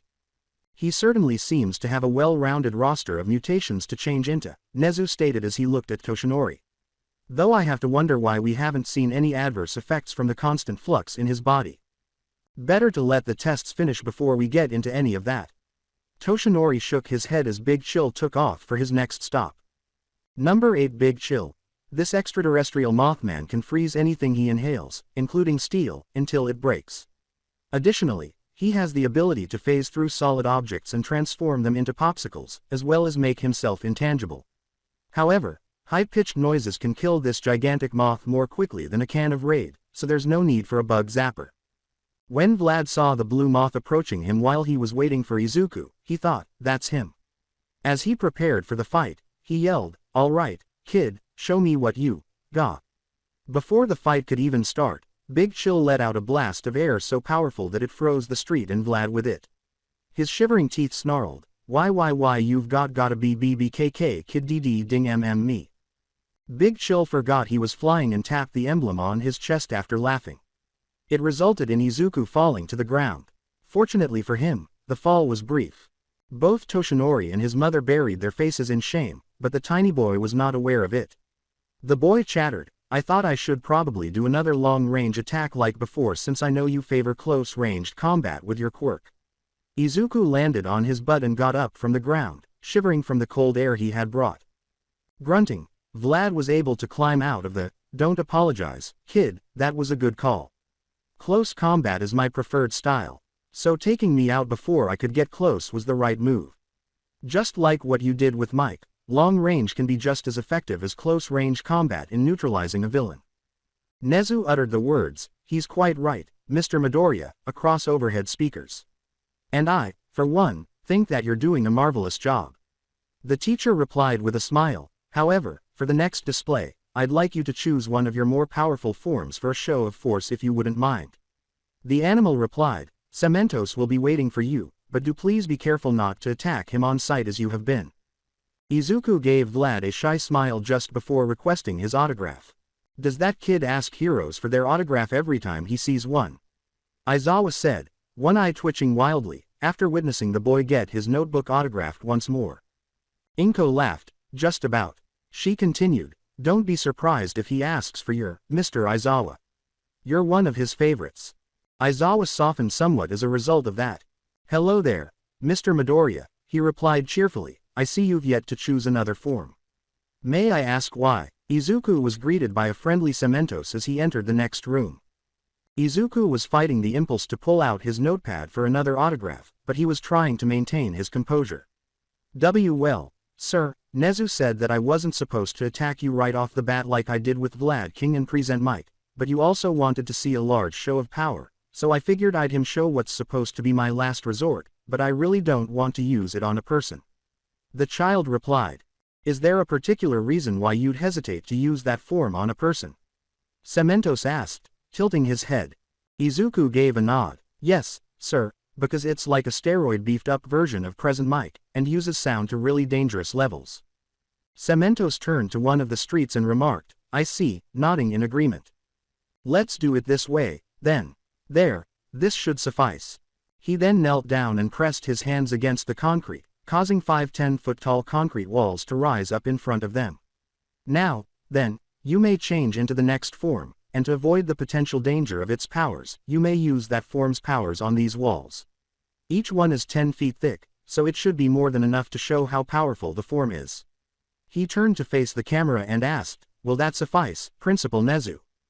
"I believe that it will, Cementos," Nezu's voice announced. "With Mr. Midoriya's powers unknown to us, it was very thoughtful on his part to bring this to our attention," he said, his praise making the boy in question blush. "Now then, if your concerns have been put to rest, please proceed with the test. I am quite excited to see this last form." Izuku nodded and activated his Ultimatrix for the third time, praying he had enough energy left for the transition, and slammed it down when he spotted the right alien. As the teenager was replaced by a towering, robotic figure with a blue body with black stripes, a rounded overall shape, long arms and legs, and stumped feet, Cementos was momentarily blinded by the flash of green. He exclaimed, "Ultimate Echo Echo," in a robotic, styled voice. The developed Sonorosian remarked, "This will be extremely dangerous and I do not want you to get caught in the blast radius." The robot-like teen approached in front of the concrete walls and said, "Please step back, Mr. Cementos." Cementos complied with the advice while the teen prepared himself. Subsequently, Ultimate Echo Echo removed a tiny disc from his body and allowed it to drift forward. Vlad and Mike were there by then to witness the teen's final exam. They both stood waiting by Cementos. They were not dissatisfied with the outcome and did not have to wait long. The highest pitch keen was radiated by the disc that Ultimate Echo Echo had sent out. It created a real sound wave that flew straight for the concrete walls. The concrete did not break when it hit. It fell apart, until all 5 walls were reduced to dust, one after the other. Present Mike's mouth fell open and not even he was capable of such a scream. Number 3 Ultimate Echo. One of the most lethal aliens on the base roster of the Ultimatrix is this supersonic creature. He is robust and long-lasting, making him a true tank, and he can last in the vacuum of space because his skin is composed of a certain kind of bioorganic metal. He has discs all over his body that he can use whenever he wants to create sound waves that come from any direction and multiply. However, if he gets too close to a magnet or is electrified by someone, having metal skin may work against him. In the meantime, the cameras, lenses were broken and the speakers that led into the observation room were suddenly blown out. When the sound reached Nezu, he had to hold his ears because he was an animal. My word. Before the speakers exploded and Inko shrieked, Toshinori yelled, "Yow!" in response to the brief, high-pitched screech. The boom of the changed teen's attack was so loud that it even cracked the monitors in the observation room. While smiling, Recovery Girl quickly assisted Nezu with his damaged ears, saying, "I hope that this proves just what that young man is capable of." Meanwhile, Aizawa was frowning broadly, saying, "This child is hazardous." Opening square bracket closing square bracket. The UA meeting space. After the teacher returned to the conference room following the examinations, Cementos remarked, "I can say without doubt that Mr. Midoriya would make an absolutely excellent hero given his intelligence. That was the most humbling experience I've ever had in my entire career as a hero," he said. Vlad replied, "Or he could make a tremendously terrifying villain." "I don't think that boy could ever fall that far," Toshinori answered protectively, but he didn't like the sound. "He's too kind, for one thing. He held back in all but one of the 3 tests. And that third form he used really could have killed someone if he'd used it sooner." Nezu remarked, "I agree on both points," as Recovery Girl had stopped his ears from ringing. With a smile of approval, he turned to face Toshinori and said, "He conducted himself quite well for someone with the bare minimum of training. He's more than capable in hand-to-hand combat," the man joked, adding that he had personally trained him. The teachers turned to face Aizawa, who sighed, saying, "How he conducted himself isn't the issue here. That kid is dangerous. Is that the reason you wanted to keep it a secret, All Might?" they said. The brunette looked at him. "In a way, yes, but not for the reasons you're thinking, Aizawa," he said. "First of all, I think it's time I tell you how young Midoriya acquired his powers." With some sorrow in her voice, Recovery Girl said, "These scars are quite bad, young man." The youngster in question was being examined by the school nurse at the request of his mother, while the teachers were discussing the young verdette's purported quirk. But because of the wounds all over his body, the child had been quite hesitant to take off his shirt. He has battle scars from years of being physically abused by bullies. Recalling her son's treatment nearly brought the woman to tears, even if the fact that he had been overworking himself was already terrible. "Are you sure that nothing else seems out of the ordinary with him?" she asked the elderly nurse at the school. "The signs of overwork are really clear now that Mr. Yagi brought them up, and..."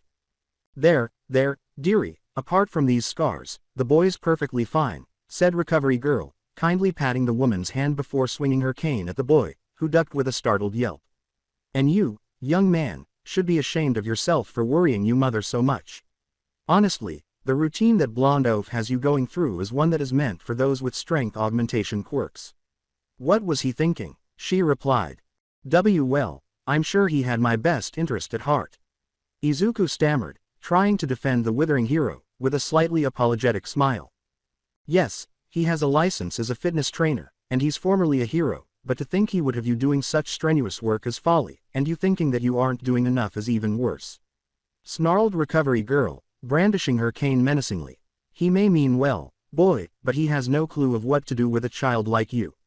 Honestly, my dear boy, you're already more than fit enough, by hero standards and by quirkless standards." "Really?" Inko asked, turning to face the older woman. "Yes," she replied, "I thought you would know considering you work as a nurse." With a blush of shame, Inko answered, "Oh, well, I only deal with children."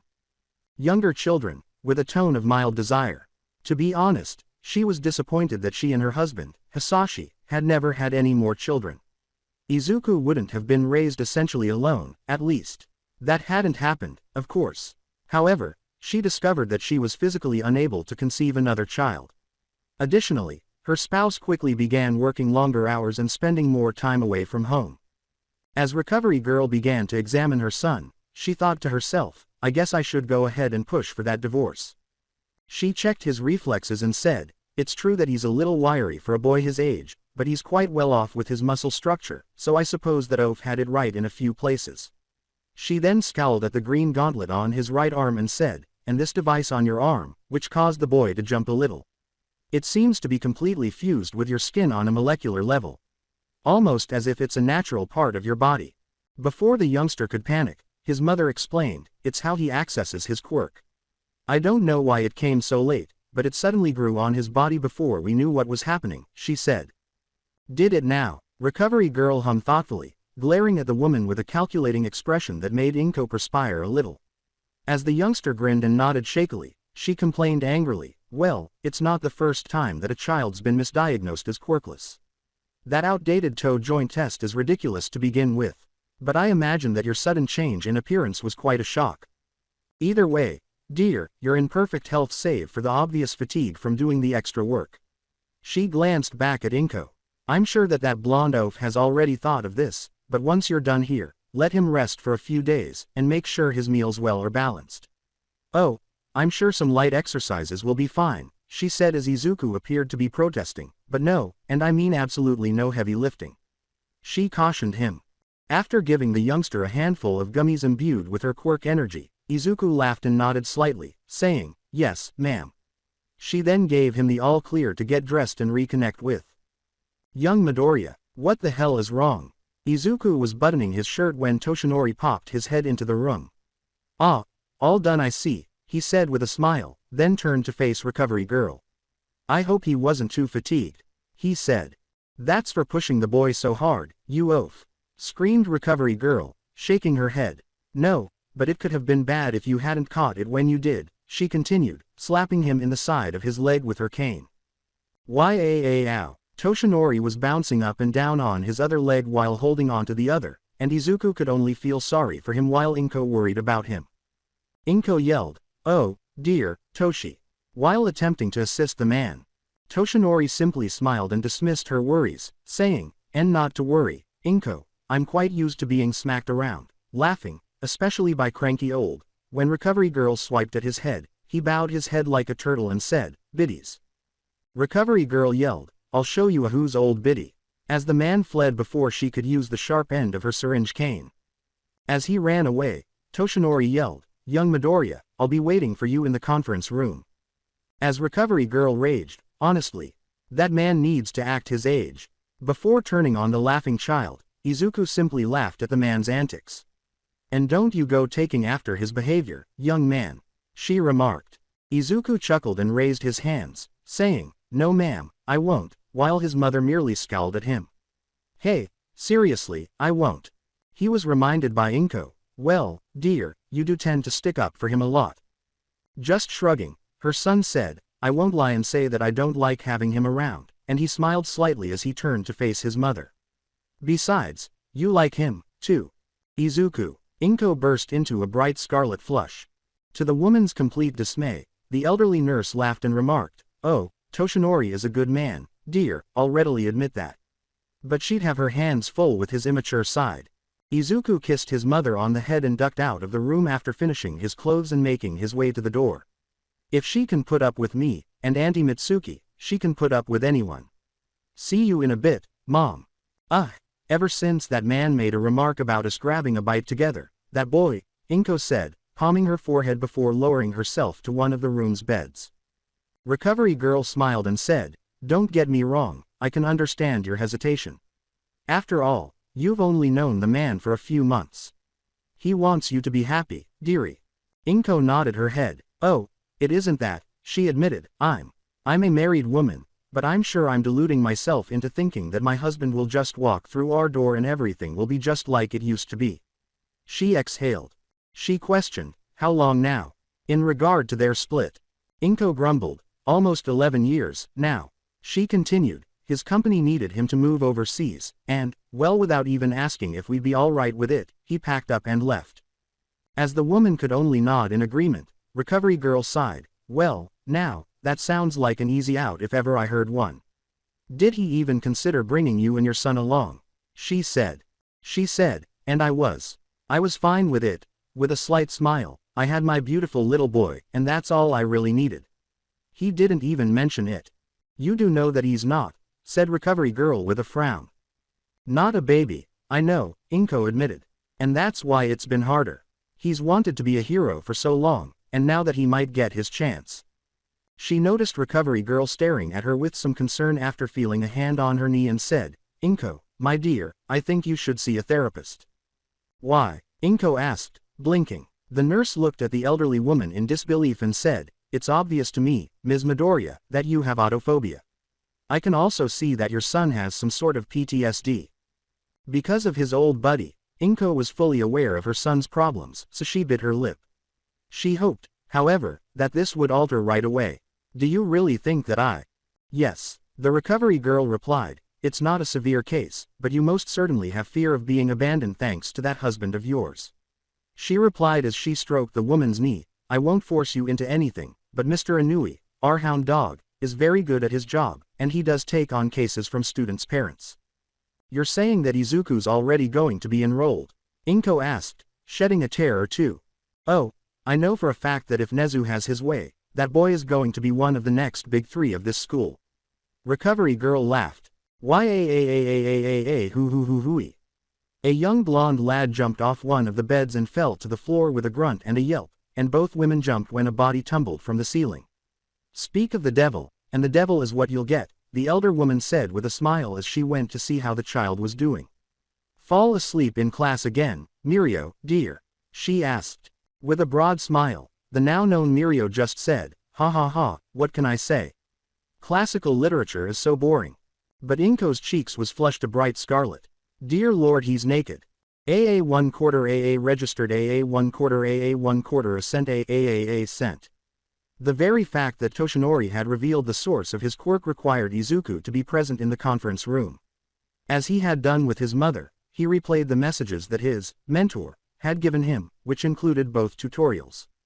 All of those different Earths out there, and they're only a small distance away through the proper technological advancements.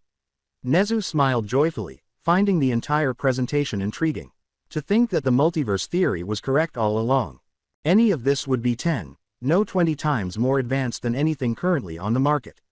Exclaimed Power Loader, who was salivating over the schematics Izuku had pulled up for the support equipment that the Ultimatrix had come with. He quickly drew out hard copies to use later, obviously for Izuku's advantage. Ever the skeptic, Aizawa said, are we really saying we believe this? Nimori glanced at him. Well, how else would you explain this? She inquired while addressing the child. Those forms he took on during the tests were like nothing I've ever seen, and no technology exists that physically alters the DNA so completely, in less than a second, without consequences to the one being altered as this thing has done to Mr. Midoriya. Sekijiro-kan nodded his head in agreement. As much as I disbelieve this multiverse nonsense, she does have a point, he said to Izuku. If this young man is continually altering his DNA in quick succession as he has been, there should have been signs of damage to his genetic structure. We'd be able to see it on the surface. But there's nothing wrong with him. A lot of people would argue against that, Mr. Vlad, sir, Izuku said with a shy laugh. Nezu smiled at the child. No one is saying anything of the sort, young man, he stated, though you have to admit, even with the proof we've seen, this is quite something. He giggled, but I for one cannot wait for you to join this school's ranks this coming February. I have no doubt that you will pass every test we throw at you, and even if Aizawa doesn't want you in his class, I can easily place you in another hero course class. This is simply too amazing to pass up. Tell me something, he continued, glaring at the animal before turning to face the youngster, who yelled under his glare. What do you intend to do if a situation arises where you can't use that fancy gadget of yours to fight? Aizawa asked. Izuku paused for a moment. Well, sir, if I'm able to, I'd like to have some combat-oriented support gear made for me, like the proto-tool that Mr. Power Loader is drawing out. It's an all-around type of non-lethal weapon that functions as a stun rifle, net gun, bow, harpoon gun and even a shield. He continued, as for combat, if I can't get the proto-tool made, then I'd work on a form of martial arts centered around quickly taking down an opponent with little harm to either party. He has you there, Eraserhead, remarked Present Mike, grinning broadly. Come on, give the little listener a break, will ya? With a fiery fire in his eyes, Aizawa turned to face the man and said, I don't give breaks. After a moment of hesitation, Izuku said, You sir. Aizawa turned on him and said, Eep. Oh, I was just, wondering, why you seem to hate me. The room became extremely quiet as everyone's attention was drawn to the disheveled man who looked like he had just kicked a puppy. Is it be because I'm, well, basically queer quirkless? His fur seemed to stand on end as he rose up fiercely. No one here has ever discriminated against someone that doesn't have a quirk, he said, adding, and if any ever did, then they would quickly find themselves unemployed. After scowling, Aizawa inhaled deeply and explained, I don't hate you, kid, nothing like that, to the boy's expectant gaze. Your power, whatever you want to call it, has an impractical limit on it, and I highly doubt that you can achieve anything further than you already have by the start of the examinations. It would be irrational to accept you. Izuku tried to argue with him by saying, but every time I use the Ultimatrix, my time limit gets smaller. And so is the recharge time. I only need 5 minutes to cha. And a multitude of mayhem will happen in those 5 minutes, Aizawa said as the boy cowered. But, that doesn't mean I don't see the potential behind what you're wielding. It could be very useful in a fight, but you have to look at it the same way you would a quirk. The pros and the cons. The pros, as we've all seen, is that you can change into powerful mutants. Izuku corrected, aliens, sir. And those aliens can easily take down seasoned pro heroes, he said, and you seem to have very keen intellect. I could see that when I read your notes on quirks and their applications. The cons. He cocked his head, you lack a spine, kid. Present Mike moaned in mock agony, oh, ouch, kick a guy in the nuts much. It may be a low blow, but it's no less true when you look at him, Aizawa said with a shrug, pointing to the boy's stance. If I had to guess, I'd say that he got bullied, a lot, because he was, or rather is, quirkless. With a nod, Toshinori said, I can confirm that, staring at the principal. Nezu, I'd like to talk to you about that, later, if you have the time. He said. Of course, Nezu said with a nod. Back to the topic, Aizawa said, turning to Izuku, a hero needs a lot more than a fancy quirk. They need the right mental state. It's a hard combination to create. He continued, a good mental fortitude, that way you can make hard, split-second decisions. He continued, you've got the right mind, but your mental state is a mess. Izuku nodded and agreed, you also need to be able to fight, just as you mentioned earlier, which you, outside of your alien forms, can't. He can learn, Cementos said. You weren't all that great in a fight when you were a student. But I knew how to handle myself, Aizawa reasoned, and, cruel as it is to say, this kid can't, yet, and he's gonna need a lot more than 3 months to gain the experience he needs. He said, and finally, you do need something up your sleeve that guarantees a win. Whether it's a piece of tech, an ultimate move, or even guile. You have that in the Ultimatrix, and your tech, if you can have it made. But mentally, you don't have any guile. Izuku sensed that his world was about to fall apart. Now hold on just a minute, Nezu replied, I think I have a way to fix all of that you just listed off.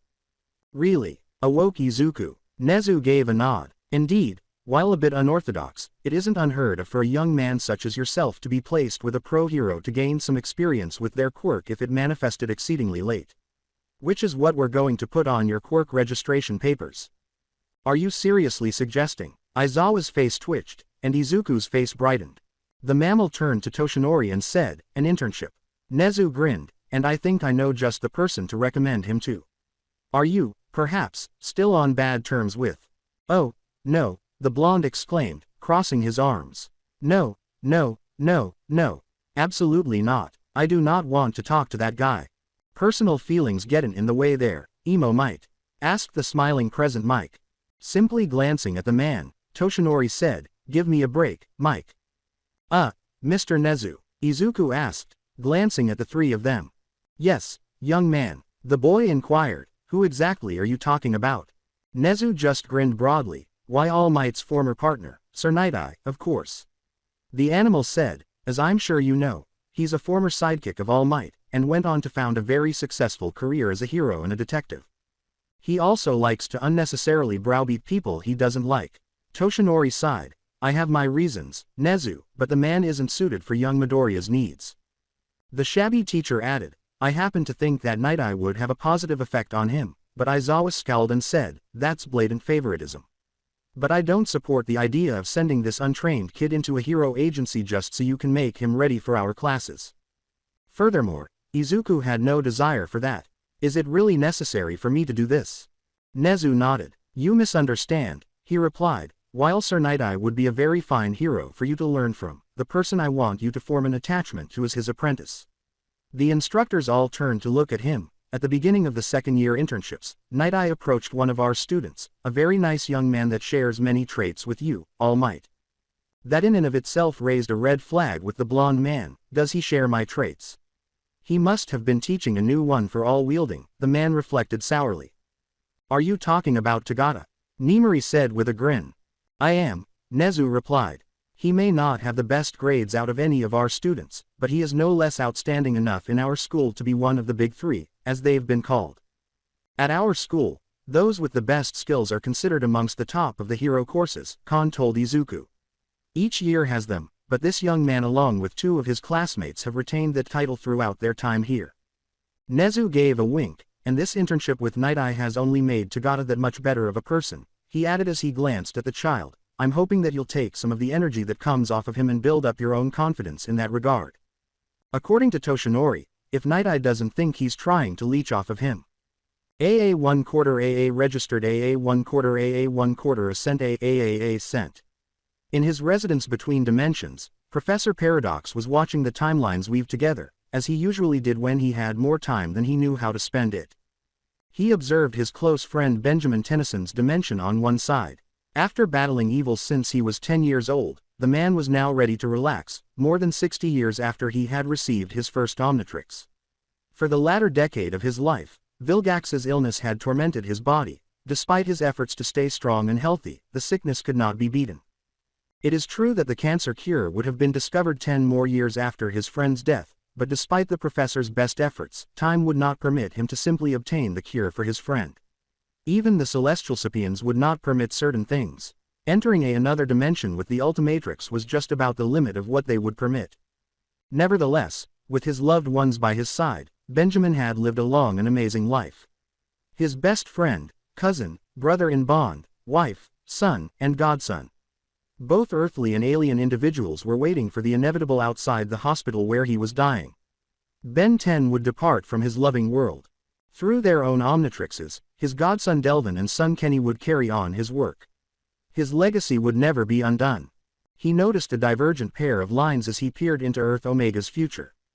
When examining time, Professor Paradox discovered that when one line led to something gloomy or to something hopeful and bright, the color of the lines changed from black to gold.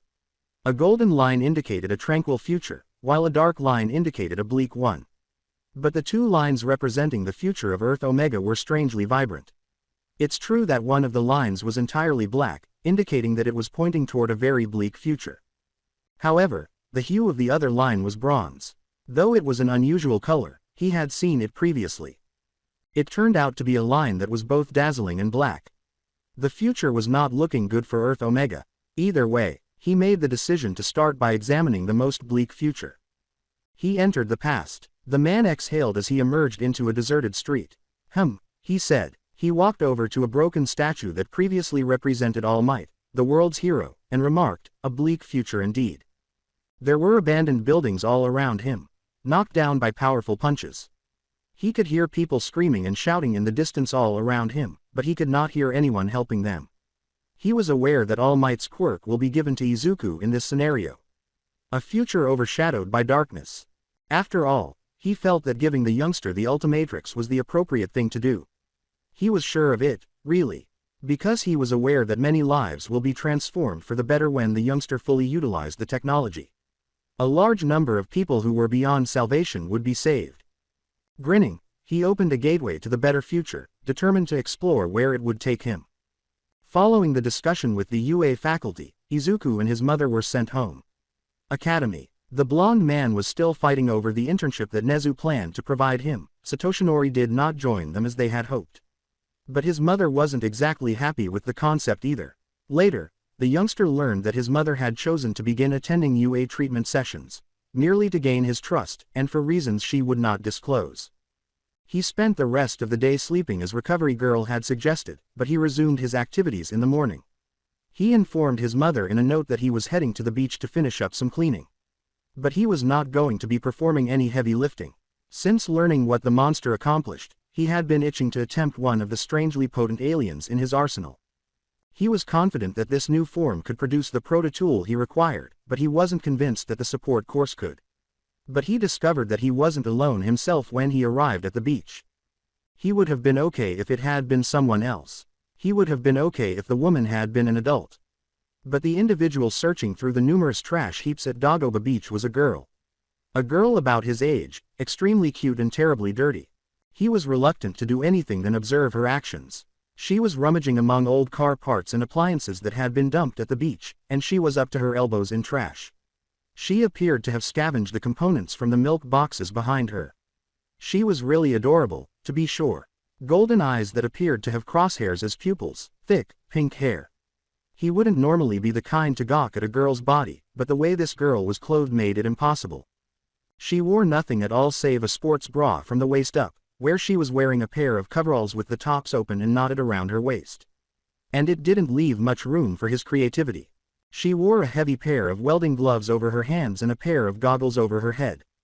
He probably would have just remained there and waited for her to go on her own because of his experience with girls, most of which was very unpleasant. However, Murphy's Law determined that was insufficient when the kid noticed the mound she was searching through start to tilt. Watch out! He instantly switched to fast track without even realizing it. Just as the trash heap collapsed and hit the ground where the girl had been a moment earlier, the feline extraterrestrial swooped across the sand and grabbed her. Hey, thanks, Fast Track said, looking down at the girl in his arms who was blinking owlishly up at him.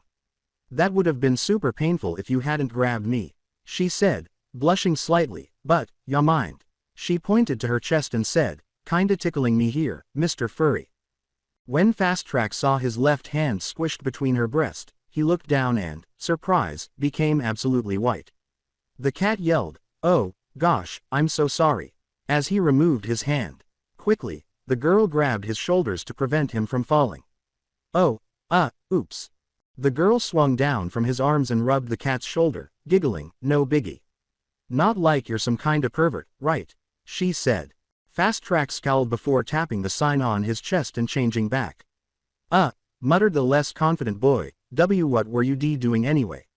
Fast Track shook his head and angrily stated, of course I'm not. I just didn't want you getting crushed under all that metal. I was getting more parts to make more of my precious babies, of course. The girl said with a bigger smile. Babies. Izuku exclaimed, blushing multiple times before going horribly pale. Wait. You don't mean real babies, right? 'Cause I know you can't make kids out of scrap metal. As she dug into her pocket and took out a device, she exclaimed, nah, I don't mean babies, I mean my babies. She said, I'm aiming to be the best support gear inventor in the country. So I've got to be on the lookout for new materials to make them. Wow, that's so cool. Are you aiming for UA's support course? Izuku asked with a smile. You're looking at the next big name in support gear, the name's Hatsume. The girl said with a smile, better believe I am. She put her hands on her hips and thrust her chest out, forcing the lad to flush. The girl's eagerness caused a drop of perspiration to fall down the boy's scalp. Oh, he said, Izuku Midoriya. He introduced himself. I hate to ask, but do you mind if I use some of this junk for my own gear? May gave him a flat look. First you grope me, now you wanna steal my treasure trove. That was an accident. The child tried to justify himself, and besides, I've been cleaning up this place for months, and never. I had my eye on a really good refrigerator with a motor in prime condition, but when I got the time to come and get it, I find it gone, and now I know why. May yelled and prodded him in the chest, saying, so it was you taking all the junk from this place. The girl was getting so close to him that her breasts were now touching his own chest. With a hot face and heated ears, Izuku said, wait. Before we get into that, could you please back up a bit? May blinked and said, huh. She glanced down at their situation and said, oh, sorry about that. She retreated, saying, My dad always tells me I need to learn some bondaries, but I've never known where to put them. To Izuku's dismay, she actually palmed both of her deadly weapons, at least to him. You're the first boy that's ever seemed to care, 'cause the others sure didn't mind. They probably didn't. When she turned back to face him, Izuku flushed and added, ahem, I'm sorry, by the way, I didn't mean to steal from you. I didn't even know that anyone else came here. Mei sighed, I don't care that much, but I did really want that motor. She put her arms around her head. Anyway, you said you came here to use some of this stuff yourself, right? Izuku sighed, well, I don't own any of this junk, and I sure don't own any part of this beach, so I can't say much else besides better luck next time. Mei glanced at him curiously and said, I'm kinda going off of a plan my mentor gave me, one of several, I guess, as he showed her his Ultimatrix. Well, maybe you can help me after I'm done. Izuku sighed in relief. She almost started drooling when he saw the Prototool's 3D schematic. This is what I wanted to build. Mei jumped forward to get a better look and exclaimed, oh, wow. This is beautiful. Your mentor must be a genius. This is way beyond anything I've ever seen outside of the Island Expo. As the girl amazed, Izuku nodded. Yeah, and once I was finished, I was gonna have to test all the features it has, he added, trembling and rubbing the back of his head. Though, I'm not much of a techie. Mei smiled at him, hey, no biggie. I'd love to get my hands on this big beautiful piece of hardware. Okay, then I'd better get to work, Izuku said with a smile before nodding. He was going to slam down after choosing the appropriate form on the Ultimatrix when he turned to face the girl and said, Mei, you might wanna cover your eyes. Rather, she nodded after lowering her goggles. He changed after slamming down the dial. A creature with a black exterior and green stripes that looked like circuitry all over him replaced the scrawny youngster. He had a green circle on his head in place of a face, which she assumed was his eye.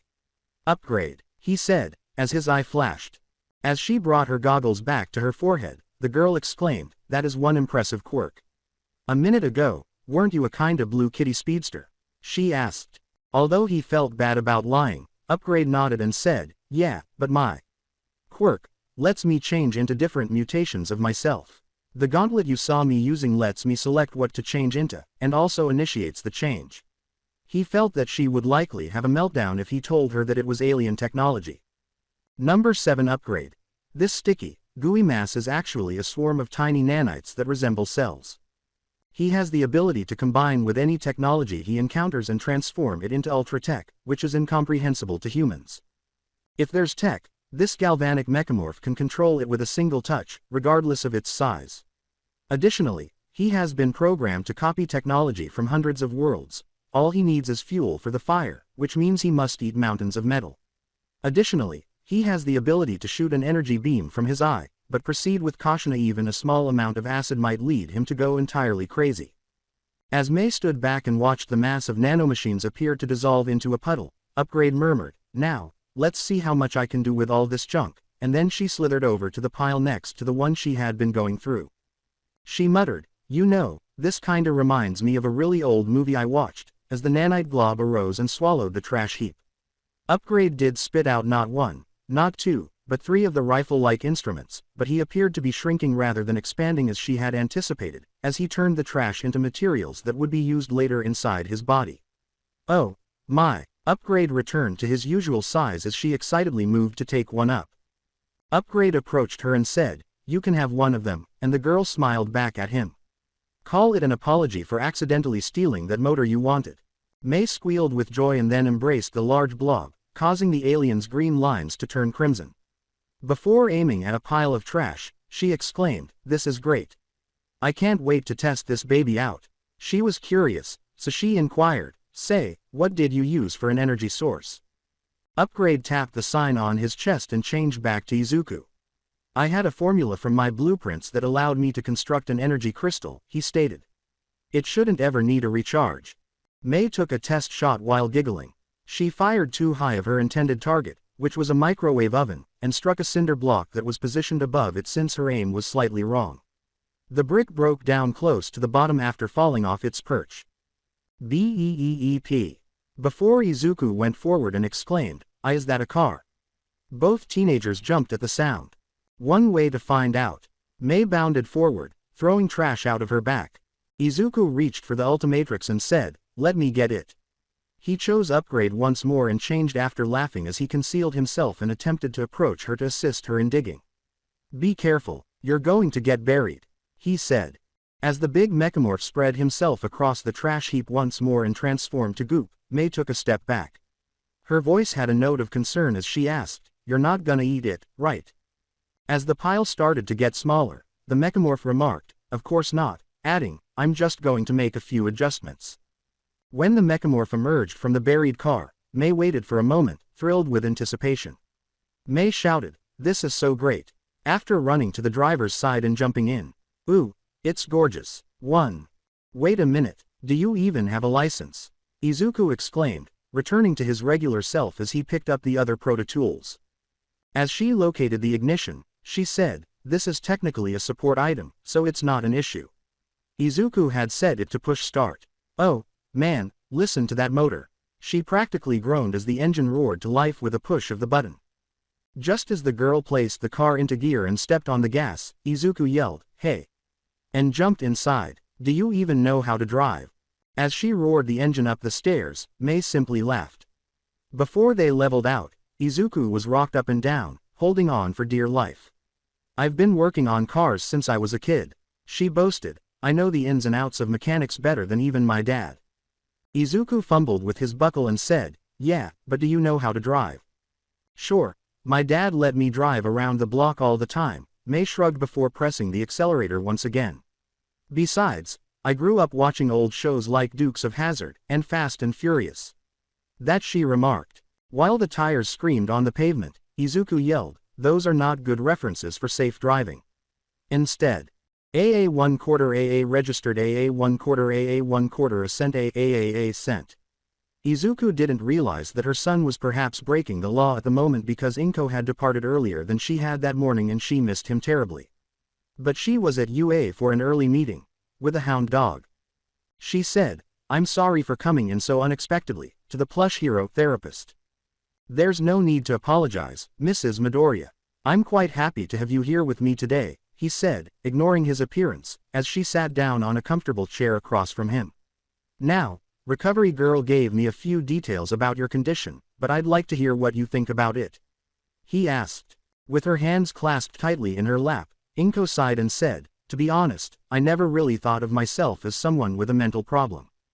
"But are you willingly admitting that you have one?" Hound Dog said, in response to the therapist's slight shrug, "Most never do unless someone else points it out, miss." She gave a slight nod. "I thought it over last night while in bed." She sighed, "Whenever I'm not working, I'm keeping myself very busy. The only time I actually relax is when my son is around." "MMHMM. It's common in most cases to feel comfortable around family," he replied with agreement, "but you sound as though you're overworking yourself." Inko cracked a joke. "Truth be known, I never really take long breaks." She continued, "If I sit down for too long in the break room and no one is there, I sometimes get chills or start trembling." On his notepad, Hound Dog wrote, "And I would reason that you've experienced nausea, too." She nodded, and he sighed, "Classic signs of autophobia." "Now, and feel free to not answer if you don't feel comfortable enough, but Recovery Girl said something about you having an estranged husband," he said. The scratching of Hound Dog's pen caught her attention. "Hisashi," she nodded, "we grew up together, though he was from the local orphanage, and I was from a small family." She smiled adoringly. "He was a year my junior, and he used to stick to me like glue." His words, "Please, continue," were encouraging. "Well, he, like our son, had high hopes of being a hero," she said, "but both of us had fairly weak quirks, so he settled for a general studies course in high school. Neither of us went to college with it being so expensive, but he did propose to me straight out of school." "Did you have any other friends from your childhood other than your husband?" inquired Hound Dog. Inko brightened, saying, "Yes, I had Mitsuki," with a broad smile that was encouraging from Hound Dog's point of view. "She was, well, she still is quite a character." She laughed. "She had the biggest personality out of anyone I'd ever met, even among pro heroes." She sighed. She doesn't care about my husband." "No?" he inquired curiously. She nodded. "She never liked him," acknowledged. "Whenever they were around one another, they were always butting heads over one thing or another." She laughed. She even said once that she'd marry me herself just so I wouldn't have to marry him. Under his muzzle, Hound Dog grinned and said, "She sounds like a good woman." "She is," Inko smiled. "Her husband's a bit of a surprise, though, because he's her polar opposite." Hound Dog pointed out, "How did he treat you?" And nodded with a slight snort of laughter. "But you and your husband obviously married." "Oh, he was never abusive toward me," Inko replied. "We went out sometimes, kept in touch with Mitsuki, and some other friends from school." She murmured, "He wanted children as soon as possible." She added, "He told me he wanted a big family." Uncertain, Hound Dog questioned, "But you only have the one child?" "Yes, I had several miscarriages before my little Izuku came along," Inko said, smiling at the image of her son, as she glanced down at her lap with sadness. "And he was born 2 months early." He started to make a mental deduction when he said, "And how did your husband treat these times when you miscarried?" After giving it some thought, Inko remarked, "He was always devastated whenever we lost a child, which she believed to be normal as she had experienced the same level of grief as he had. But he always said that we would try again." Hound Dog persisted, "And I take it that he didn't wait very long. When he noticed the woman becoming uneasy, he got the only response he required. Well, let's discuss his time spent raising your son, shall we?" And Izuku loved heroes. He particularly loved watching the video of All Might's big debut, Inko said with a smile, and Hisashi was over the moon when Izuku was born, not only because our first child was a boy, but he kept saying that our boy was going to be a great hero someday. Inko's smile drooped a little.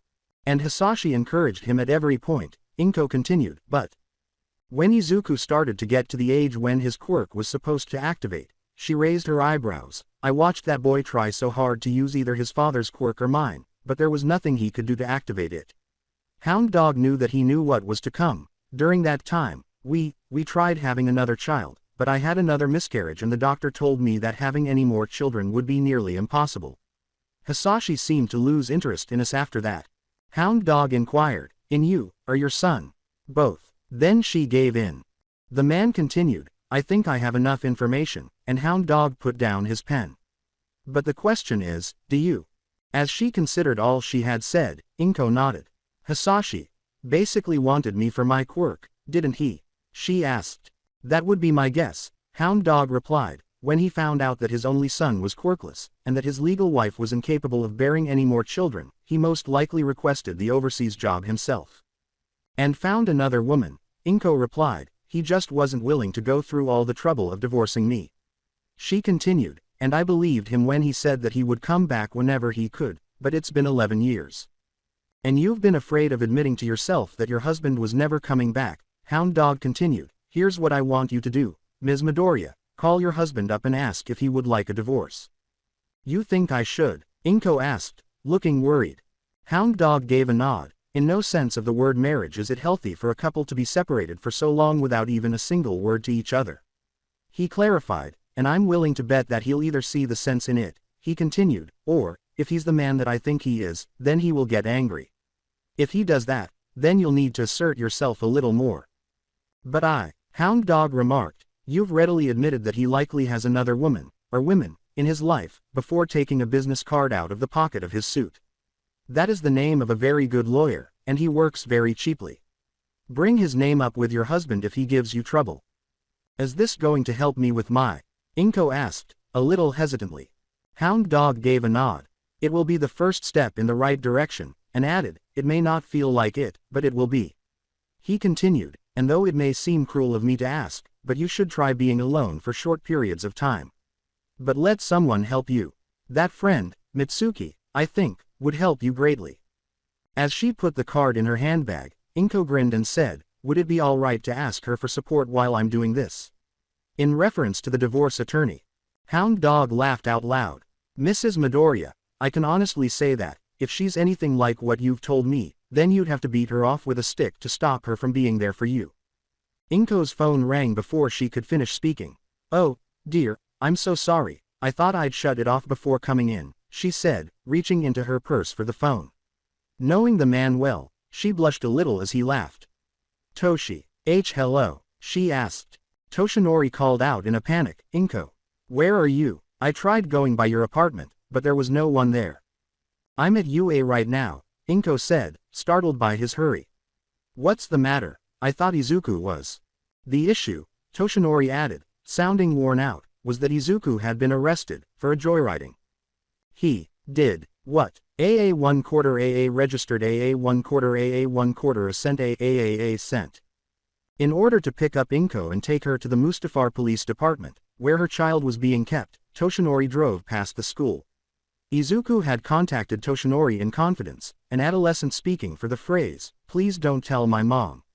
While Izuku was experimenting with a new transformation and trying to construct his support items, he and another student were down at the beach when they both happened upon an abandoned car that was in a garbage heap. The two had drove away in their joy at its repair. Thankfully, there was no damage, but it didn't mean they hadn't been stopped. Technically, the car can be counted as a piece of support gear considering that young Midoriya rebuilt it himself, and it has defensive and offensive features, Toshinori said as they arrived at the train station. But the girl forgot that they would need a few things before driving it. Like a license, complained Inko. Toshinori chuckled dryly and recalled the fancy car his longtime friend and ex-partner David Shield had driven.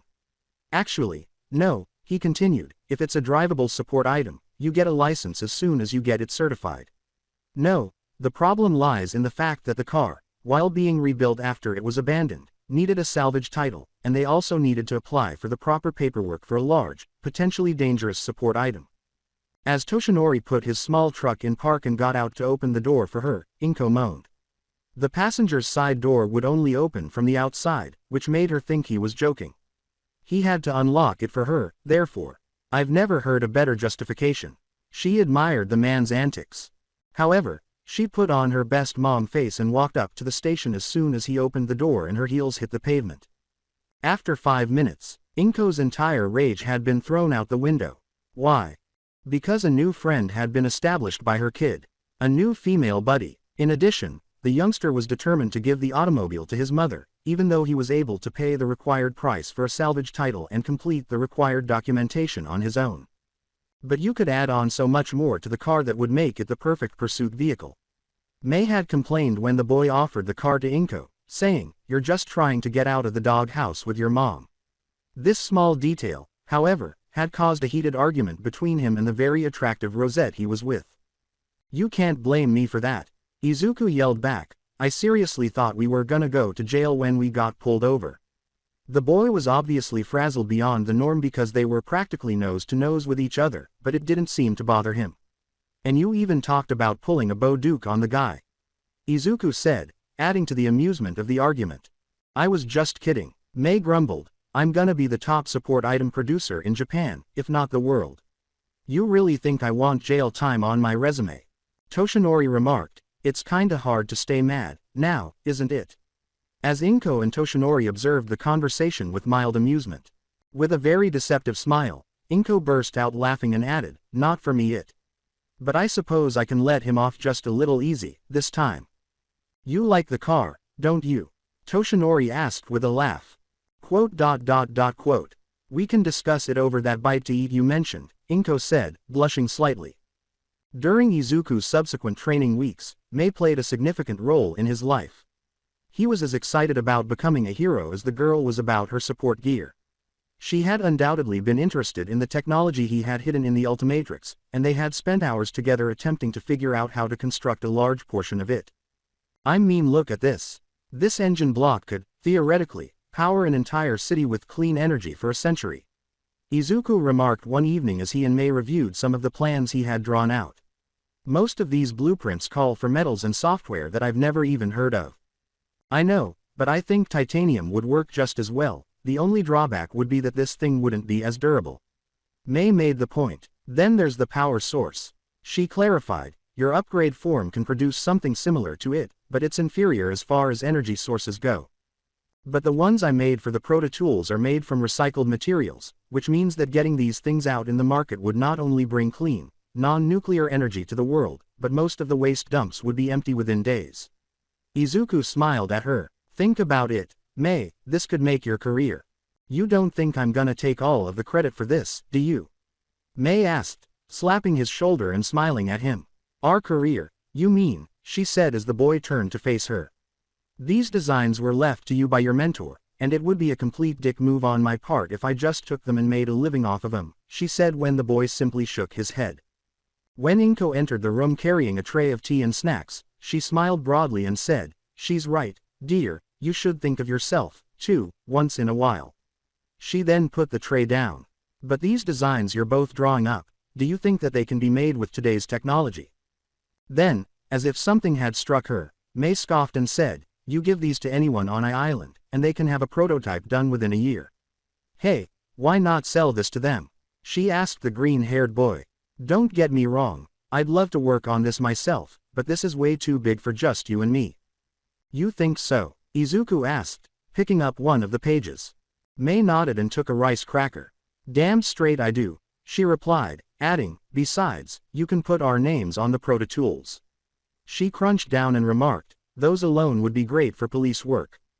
"That's all well and good, dear, but don't talk with your mouth full," Inko replied in a light-hearted reprimand, laughing at the girl's manners. "That reminds me, Izuku, have you finished the school work for this week?" she asked. Izuku almost gulped his tea up his nose. He was scowling at him when his mother said, "Izuku," putting her hands on her hips. "You know that you need to finish the assignments the school gave you on time, don't you?" To Inko's surprise, Izuku babbled, I know, it's just. I already finished. All of them." Aldera had given him the remaining assignments that would have been given for the remainder of his time in middle school, so he could complete them in his last year. Among them was a box containing the tasks in yellow envelopes. He would soon have to go back to school to take the last examinations of the year. With a sigh, Inko looked at the boy and said, "I knew that you were still overworking yourself. I'll have to tell Toshi about this." "Toshi, Mom," she said, and Izuku smiled slightly, not missing the way she spoke his name. "Now don't you read too much into that, young man," his mom said. "I've only just gotten the divorce finalized, and there's no reason for me to jump right into another relationship." "I hear ya, Ms. Midoriya," May remarked with a grin, "who needs men?" With a deadpan expression, Izuku asked, "What? You think I'm a girl? Hey, you're a guy, but I don't have any intentions of sleeping with ya in the near future." May simply smiled at him. Izuku was not about to forget the image that quickly came to mind. When her son's face turned a bright crimson and steam rose from the top of his head, Inko practically burst out laughing. She said, "Oh, May, dear, you're a treasure," and then left the two to work alone. Actually, besides May being a part of her son's little group of pals, a lot had transpired. Hound Dog had suggested a divorce attorney, who seized the opportunity to assist her at a minimal expense. Her husband, or ex-husband, as it turned out, had remarried without going through the divorce process. He was especially wealthy because of his job, which had allowed him to advance through the company's ranks. He had also fathered 2 additional children with his second wife, each of whom possessed his quirk to a greater extent. His second wife and he were both unhappy when it was discovered that he was still married and had 2 wives. Inko had never gotten a ruder or louder phone call. But in the end, the lawyer's fear of jail time for his crimes had made the man quickly give Ina along with half of the money he had accumulated. After considering how the guy sometimes barely provided them with enough to get by, Inko decided to hold him accountable for what he had done to her son and to herself. This implied that she would no longer have to worry about their living expenses and could take time off from work after paying the lawyer. Now, she thought, blushing slightly, I only have to deal with this other man. She hated to admit that she had been very fond of Toshinori throughout the preparation of Izuku for the entrance examinations that were only 2 months away in February. Given his history as a former hero and his current position as an agent for one of the largest heroes in Japan, he was rather immature in his prime and his health wasn't the best, but that didn't seem to stop him. Additionally, there was the protective demeanor she had observed him exhibiting around her and her son. In the UA, she had heard about the incident, meeting room, and was thrilled to discover how vehemently he stood up for Izuku against the other heroes. Furthermore, she recalled that when her son first acquired his abilities, he had protected him from the criticism of pro-heroes. After, she was involved in an incident where one of the teachers said that the only reason he had wanted the boy to enroll at UA was because of their relationship, first of all. But the man changed the instant the remark was made. Inko had previously been around a lot of heroes, and they were all under some kind of pressure, a sense of power. Any pressure she had previously experienced was suppressed by the waves of the same pressure that had come from Toshinori in that one moment. Whatever he had once been, a remnant of his strength remained, strong enough to knock down even active professionals in his face. She initially believed the man was after her because of her quirk, given her previous marriage to Hisashi. However, Recovery Girl informed her that even with a woman in perfect health, the man's injuries were so severe that it was unlikely he would be able to conceive. The elderly nurse claimed that the man was a true lone wolf who, 9 times out of 10, preferred to be alone himself. According to the older woman, it was enough to say that he was openly attracted to her. Following that, they had gone on their first date. Even with the kids present, she had enjoyed her time with him, even though it wasn't really a date because he had invited Izuku and Mei to join him in celebrating Inko's marital independence, much to her complete dismay. Nevertheless, she was wary of anything that might involve a committed relationship with the man. Inko's heart was far from prepared to be given up again anytime soon, even though her kid was utterly devoted to the man and she could see a sort of fictitious father-son tie between them. "Were you not going to see Aunt Mitsuki today?" Izuku asked, poking his head out of his chamber. "Oh, my goodness, I completely forgot." The woman squeaked, and she hurried to her room. "Izuku, wait a minute," she yelled as she returned to the hallway. "What about your dinner, and?" Izuku burst out laughing and grinned broadly, saying, "Mom, don't worry so much, I can eat out tonight. I'll just drive you over to the Bakugos, and then drive Mei home." "Nah, my dad's gone out of town, again, so I'd rather hang with you," Mei said as she appeared beside him. "Sure, we can grab a bite at the same time," Izuku said, nodding to her. "Great," Mei said, ducking back to begin gathering her notes. As the two emerged, one with a bag full of crumpled paper and the other putting on a jacket, Inko grinned adoringly and said, "You two, why can't you two date? You'd look so cute together." "Sorry, I just can't get interested in boys, or girls for that matter." Mei gave the woman a little, perplexed look and shrugged. "Dad says it's just one of those phases I'm going through, and that I might take an interest someday, so that's not such a bad thing," she said. "It could happen," Izuku replied, nodding, then turning to face his mother. "But if Mei actually took an interest in me, I think I'd probably die of shock." Mei said, "Why say that?" When Inko and Mei looked at the boy, Izuku simply scratched his head and said, Well, Mei, you're kinda, really pretty, and I'm pretty plain looking." Inko sighed and retrieved her handbag from her room, saying, "You are a perfectly sweet and handsome young man." "That is most certainly not true. Even though I don't find you attractive, Izuku," Mei acknowledged with a slight shrug. "And if I'm saying that, then ya know I mean it." With a tentative smile, Izuku said, "Well, thanks, I guess." When the boy blushed, Inko said, "And don't you ever doubt it, my beautiful boy. Now, if you're dropping me off and taking Mei to dinner, make sure you have that support license that Toshinori had made for you." As the boy patted his jacket pocket and found his wallet, Inko reminded him, "Good, wouldn't want you two getting pulled over again." AA 1/4 AA registered AA 1/4 AA 1/4 cent AA cent. The Bakugo household was a pleasant 2-story house in a respectable area, in contrast to the Midoriya household. The Bakugos were a rather wealthy family. Masaru Bakugo worked for a tiny but prosperous company, and Mitsuki Bakugo was a former fashion designer and model. This was not to imply that they were now extravagantly wealthy. Given that both of their parents came from lowly origins, they led a somewhat modest life. Unfortunately, the household's son never appeared to find that sufficient. A young man who appeared to have a bright future as a hero, Katsuko Bakugo was conceited, frequently nasty to people he considered beneath him, and even challenged those he believed to be a danger to his rise to glory. He made it his goal to put everybody who seemed stronger than him in their proper position beneath him, where he felt they belonged. He would keep trying till he succeeded if it didn't work. In essence, the young man was aggressive, noisy, and abusive to everyone in his vicinity, including his relatives. His father was a shy man who preferred to stay out of trouble. Although he cherished his son, he was afraid of the boy's aggressive demeanor. Which, when one thought of his wife, was saying something. Katsuki Bakugo's attitude was exactly the same as his mother's. The mom was as furious as her kid and didn't hesitate to scold him when he misbehaved toward her or anybody else. Both of them were exact replicas of one another. "You better behave yourself when Inko gets here, you hear me?"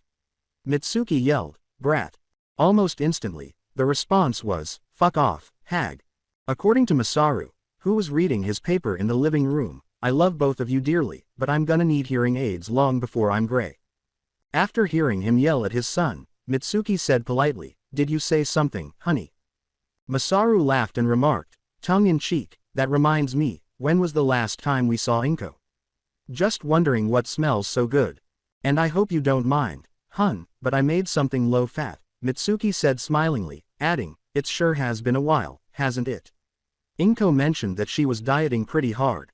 With a hint of worry, Masaru glanced over his shoulder and said, I mean, don't get me wrong, I'm glad she's trying to get healthy, but starting a hardcore diet. As the waitress began to set the table, he noticed Mitsuki shrug. I know, but it's not one of those starvation diets, she added. You know, I heard through some of our friends that she's met someone new.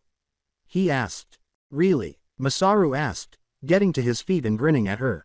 That's wonderful to hear. I was wondering when she would stop pursuing Hisashi. The only good thing that ever came from that man was that precious little boy of hers, Mitsuki scoffed darkly. I'll have to grill her for details when she gets here, the woman replied. Masaru laughed as the red-eyed woman looked at him. Oh, come on, you know what I mean. She's where Izuku gets his shyness, remember? Masaru said. She grinned and said, God, I love that woman, but Lord have mercy, that shy streak of hers. Mitsuki laughed and said, yeah, you're right. Masaru went up behind her and put his arms around her waist, saying, even though that tempter of yours scares the living daylights out of me at times, I'm just glad I got you first. While laughing, Mitsuki said, then you'd better not fuck up. I can fucking hear you. Katsuki yelled, will you fuckers knock it off? You don't wanna hear it, then you can fucking leave. Masaru said sharply as the woman circled the stairs, releasing her. You know you're the reason you ain't got a brother or sister. She yelled. As the two began arguing again, Masaru rolled his eyes. I'll set the rest of the table. WHO gives a fuck if I don't got a weak-ass sibling. I do, y'all little punk. But I can't have another kid cause you'd blow them the hell up. I wouldn't blast no damned brat. The hell you wouldn't. As she listened to the noises of the fighting inside the house, Inko was hesitant to enter. But, if things don't improve, I don't think these two will ever be friends again. She moaned to herself, Katsuki used to be so sweet. As Mei was making her way to the front seat, she heard her son yell from the MK.10, hey, Mom. Everything okay, she said. Katsuki's just arguing with his mother again, Inko said, turning to her son and smiling slightly. Her son laughed uneasily. Some things never change, I suppose, she sighed. Are you sure you've got enough money for food? She asked. Izuku smiled. Yeah, I've still got a lot left over from the metal I sold from the beach, and continued, and I've got my phone, too, so you can call me when you're done here. Inko nodded and began to turn around, saying, all right, just be careful, sweetie. Then she was hit by something and asked, and Mei? Mei glanced around her son and added, if you want to stay over, we have plenty of room. Mei waved to her and said, see ya in a little while. With a smile on her face. Thanks, I'd love that. Izuku shouted, have fun, Mom. And then he drove away. As they pulled out of view, Inko kept a close eye on them. She sighed as she turned back toward the house, whispering to herself, not that he isn't responsible enough, and not that he hasn't put on a little weight and some height, but he's still just barely able to see over the wheel. I have a 15-year-old with a driver's license. She told herself, I really need to get myself a license before I pull my hair out with worry. Mitsuki herself opened the door before she reached the front door, exclaiming, Inko. Her arms swung open as she hurried out and gave her longtime friend a hug, saying, it's so good to see you. Look at you, I think you've lost weight already. It's good to see you, too, Mitsuki, Inko exclaimed cheerfully, nodding at Masaru over her shoulder, laughing as she gave her pal a hug in return. It really has been too long since I visited, she said. As she escorted her inside the house, the woman grinned broadly and said, it really has. Come in, dinner's waiting, where's Izuku? After giving her a quick glance, Inko said, oh, he's just driven off. He and a friend are going out for dinner. Mitsuki smiled broadly and asked, would this friend happen to be a girl? With a suggestive twitch of her brow. Oh, trust me when I say that I wish it was that sort of thing, Inko moaned, shaking her head. However, it is quite an entertaining story. You can tell me everything over dinner, her companion said. And don't worry about the brat. I made sure that he'd behave himself. AA 1/4 AA registered AA 1/4 AA 1/4 cent AAA cent. Toshinori was doing something similar while Inko was getting ready to see her closest and oldest friends, and Izuku was out hanging out with his only friend at the moment. However, for him, the experience wasn't the best or most enjoyable. Even if the UA were closed, the faculty members were still present for the encounter between the nation's top hero and his old sidekick. Tall, slender, and strong, Sir Night-Eye wore a simple white suit with golden buttons and a crimson necktie. Despite lacking the strength of certain heroes, he was still a formidable figure as he sat at the table with his chin resting on his knuckles and his fingers interlaced. Nezu was sitting directly across from him, grinning as usual, while All Might, in his typical diminutive form, pouted beside him. "I'm so glad that you were able to make it to this meeting, Sir Night-Eye," the principal remarked with a smile. "And I'm so very sorry that we asked you here so suddenly.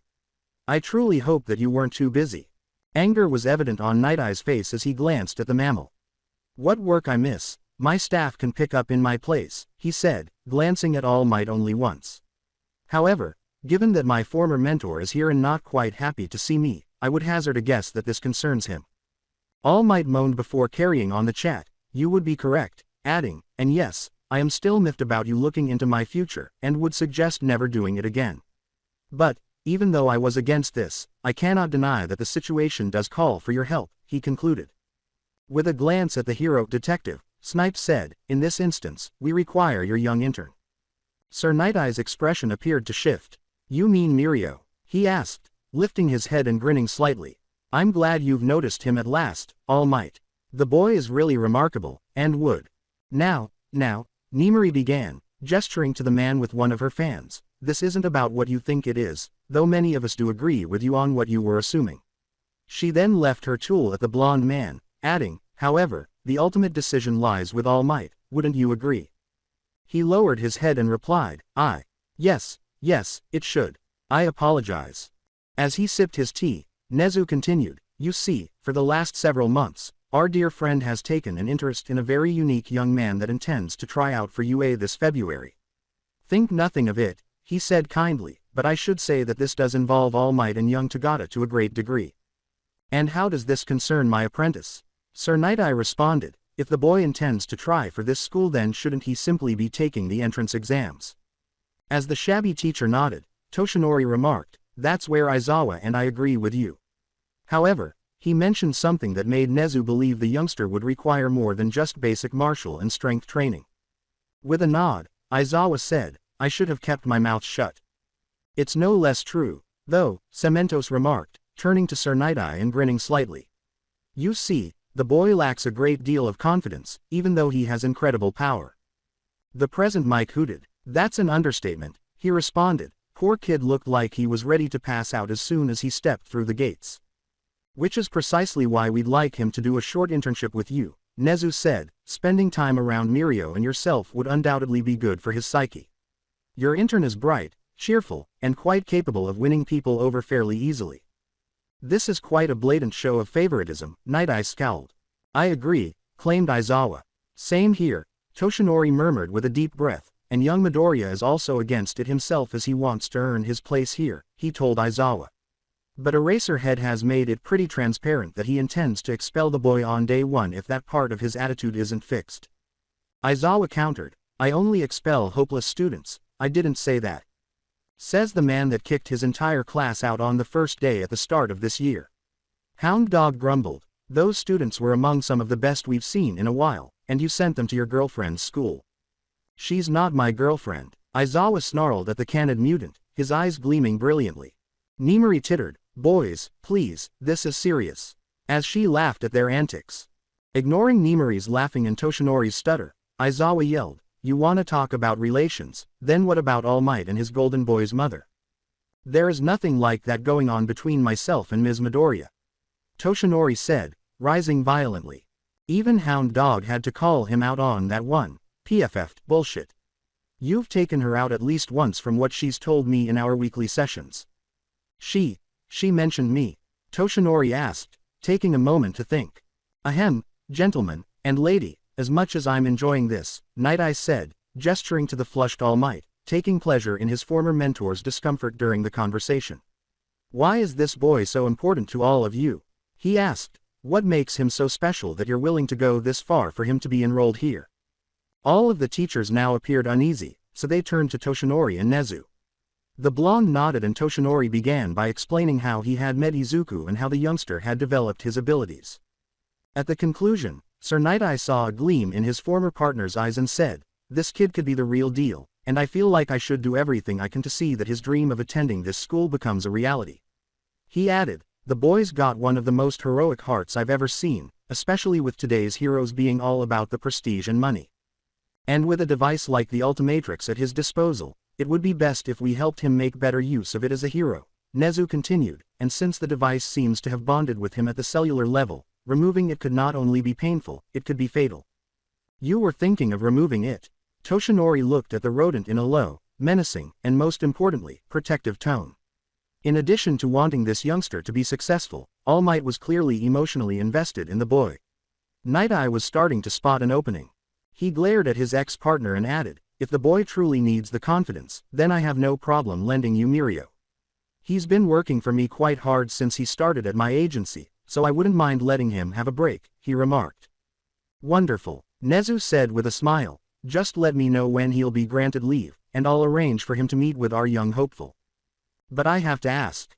Night-Eye nodded to the animal and turned to face his old mentor, who appeared to have relaxed. "Do you intend to give the boy one for all?" he asked in a softer tone than before. It was an error. As soon as Sir Night-Eye mentioned the peculiar quirk, Toshinori's laid-back exterior vanished, to be replaced with a fierce strain that had resulted from years of experience facing the best villains. He got up from his chair and gestured accusingly at the man, saying, "This conversation is over. I should have known better than to expect you not to make a sales pitch. You want me to give the quirk to Mirio, don't you?" he asked. "I was simply asking. You were meddling in business that should never concern you." Toshinori dashed towards the entrance. "You can forget about the internship, Nezu. I'll train the boy's confidence myself." In his rage, the man nearly bashed the door open, shattering the hinges, and Aizawa scowled. The man was nonetheless stronger than many in the room, despite his weakness. "Damn it, Night-Eye," the sleep-deprived teacher muttered, "you just had to bring it up, didn't you? I thought that you all agreed that Mirio would be a fine choice." Sir Night-Eye asked, as the man in question was completely perplexed. Nezu replied, "We do, but ultimately, as Miss Midnight has stated, the choice remains with Toshinori. Besides," Nimari continued, "All Might's been doing research on the past wielders of his quirk." She grumbled, "If he passes the quirk on, then it has to be to someone that's quirkless." "Quirkless? Why?" questioned Night-Eye. Nezu sighed a deep breath. "I'm sorry that you have to hear this, Mr. Sasaki," the animal replied, "but it was discovered that one of the past wielders of One for All actually died of old age." Mirai questioned, "And why is that a bad thing? He must have been training the quirk in order to pass it on." "That particular wielder, when he passed, was only 40 years old," Nezu said, allowing the seriousness of his statement to sink in. 40 years old, and this man died of old age when he should have been in his prime. Nezu nodded in agreement. "Indeed, however that wasn't what was alarming," he said, looking down at his teacup. Mirai's gaze expanded. "You mean to tell me that if Mirio takes the quirk, he would likely pass away before he reached 30 years of age?" Nezu said, "Because of the power that One for All hosts, it takes a toll on its wielder if they happen to have a quirk of their own, and it will drastically shorten their life.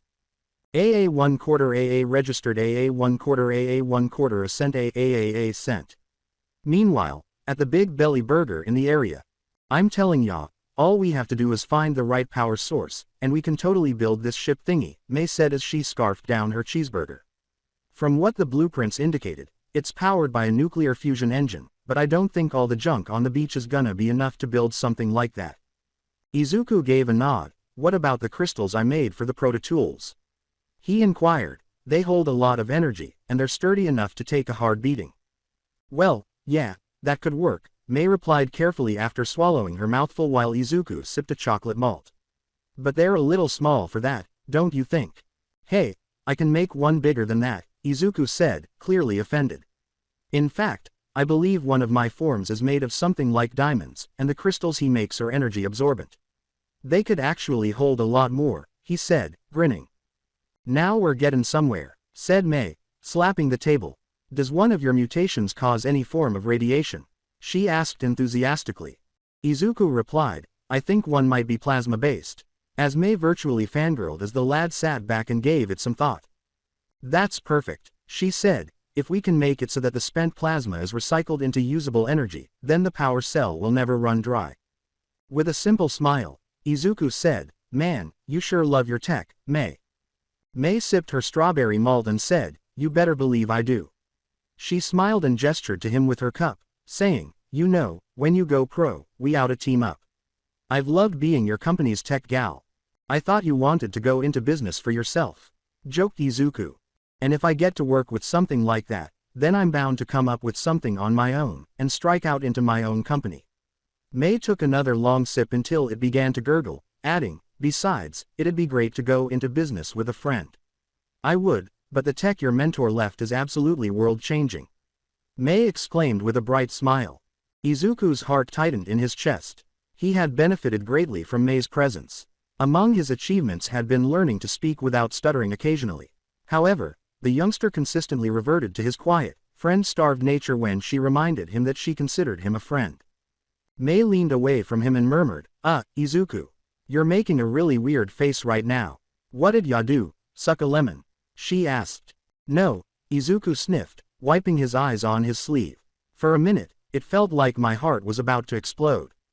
Well, whatever, I guess. Mei replied slowly. So, how's training to get into UA going?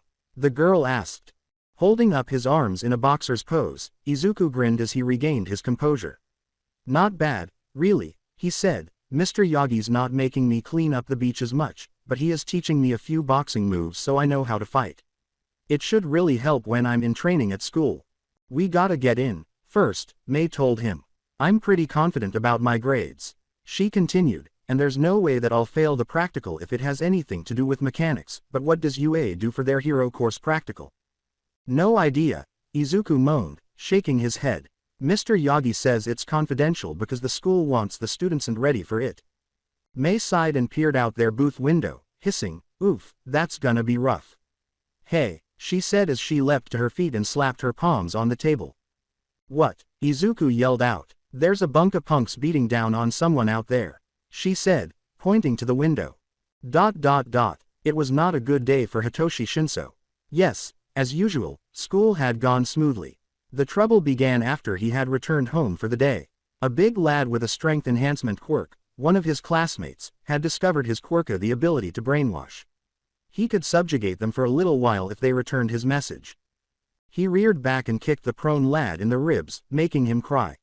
All you had to do, the big adolescent growled down at him, was get her to date me, you little shit. Would that have been so hard for a quirk like yours? A quick kick to his chin silenced him. For someone that wants to be a hero, yes. Hitoshi spit up a glob of blood. I know you Zaraki, you're no good, you'd have. Gah, he snapped. You didn't need to worry about that. The teen knelt down and grasped his face between his fingers, making the boy's jaw creak under the pressure. I wouldn't have hurt her. A little fun, but no pain. He cronies laughed behind him, but you. He squeezed his jaw painfully, you just had to go and fuck it up. He tossed his head against the wall, and rose up. Boys, teach this shitface what happens when he doesn't do what I say. With a wicked smile and a crack of their knuckles, the group ducked around him. Gah chic. They were drawn to the sound of a rifle cocking. As everyone's attention was drawn to the sound, a girl with pink hair and what appeared to be a rifle in her hands appeared. In a slightly maniacal tone, the girl remarked, Now, I see one kid on the ground, and 5 standing over him. Something tells me that the bad guys are the ones still standing. Before giving her a stern look, the leader only laughed and added, Put that little toy down before ya hurt yourself, babe. Ya know, you're just about my type. He asked, taking a step closer when an orange blast rushed past his ear. He was hit down by the beam, and one of his friends yelled. Even though he was frothing at the mouth right now, Hitoshi could tell he was still alive by the way he was twitching. She licked her lips and chuckled, I could get used to that. The girl murmured, so that's what it does to people. Anyone else wanna try something? She asked, cocking the weapon and aiming it at the lead thug. Please say yes. A green flash behind them diverted Kenpachi's attention just as he was about to snap at her. A gigantic, Blue-green humanoid made completely of crystal confronted the group of thugs as they turned around. The creature said in a deep, irate tone, "Do we have a problem here, boys?" As a sharp crystal spike emerged out of his knuckles. He was far larger than any of them, and the crystal of his fists glinted in the faint alley light as he held them up menacingly. Number 9 Diamond Head. This crystallized He-Man is powerful, nearly unbreakable, and capable of turning his arms into blades or shooting sharp diamond-like projectiles from his body. He's a talking tank in disguise. His dazzling backside, however, can be knocked out by extremely high-pitched sounds like ultimate echo echo. The thugs, who were middle schoolers, thought this man was a hero and decided that hanging around would not be worth getting imprisoned for. The teenagers turned tail and stumbled into the alley, with May's shot falling to his feet and scurrying after them. As they rushed past, May waved and said, "Bye-bye, asshats." She smiled and kicked the last person to pass. "That's a new one, Izuku, pretty cool, too," she said, turning to face the enormous crystal guy. "Is he the one that can make those crystals you were talking about?" She smiled.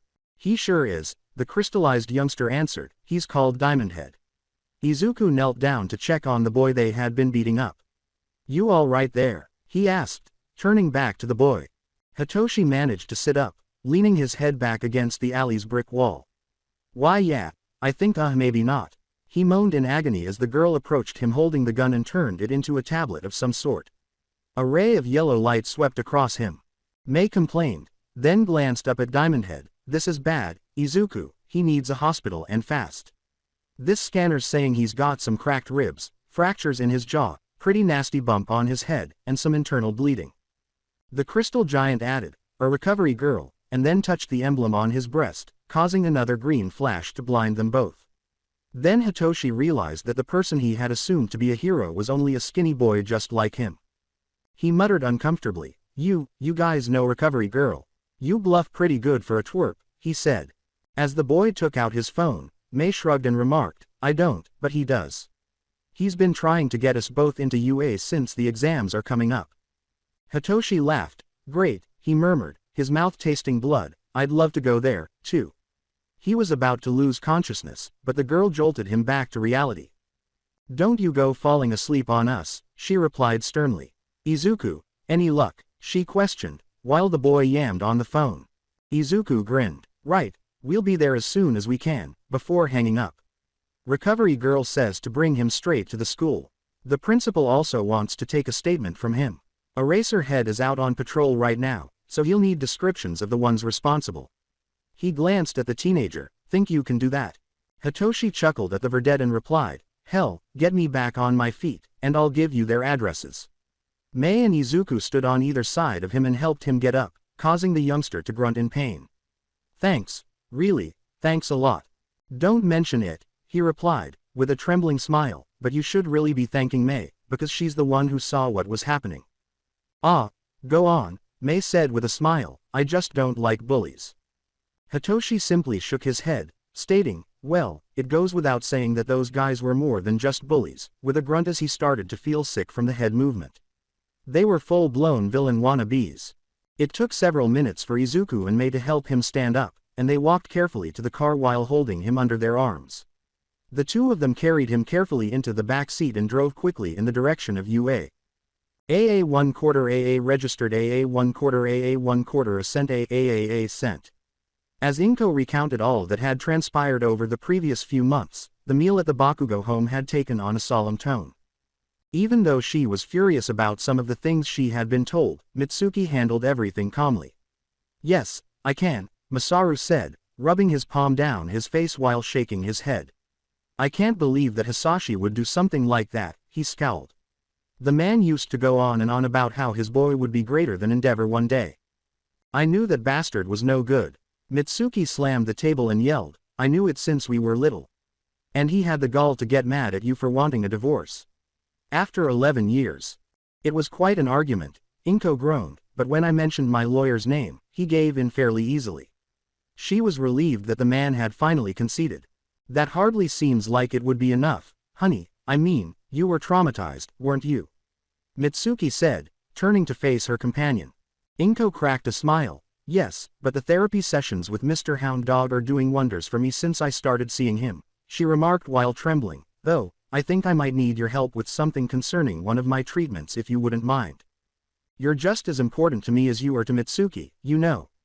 Masaru said, glancing at her as though she had grown a second head. Inko, you know you can ask either one of us anything. He exclaimed.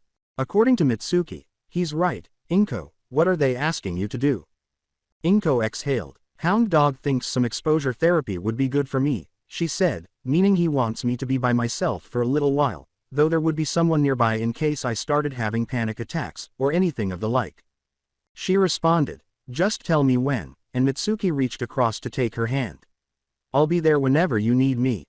Masaru grinned broadly and said, so will I, before clapping his hands and said, well, that's enough of this nasty business.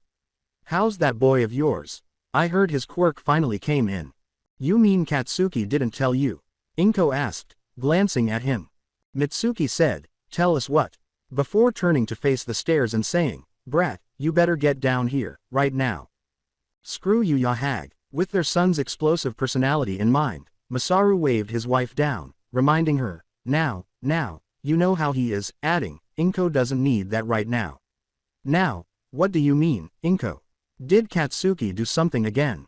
He asked. Fuck off, old man, Katsuki bellowed. However, Masaru was not having any of it.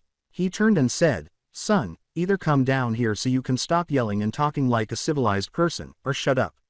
He received no reaction since the child understood that if his shy father was raising his voice, it was best to be quiet.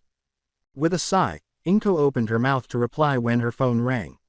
She grabbed inside her handbag and muttered, oh, dear, I'm sorry, but then she yelled, oh, it's Izuku. When she saw the caller ID, put it on speaker, mentioned Mitsuki. Izuku, dear, what's wrong? Inko said.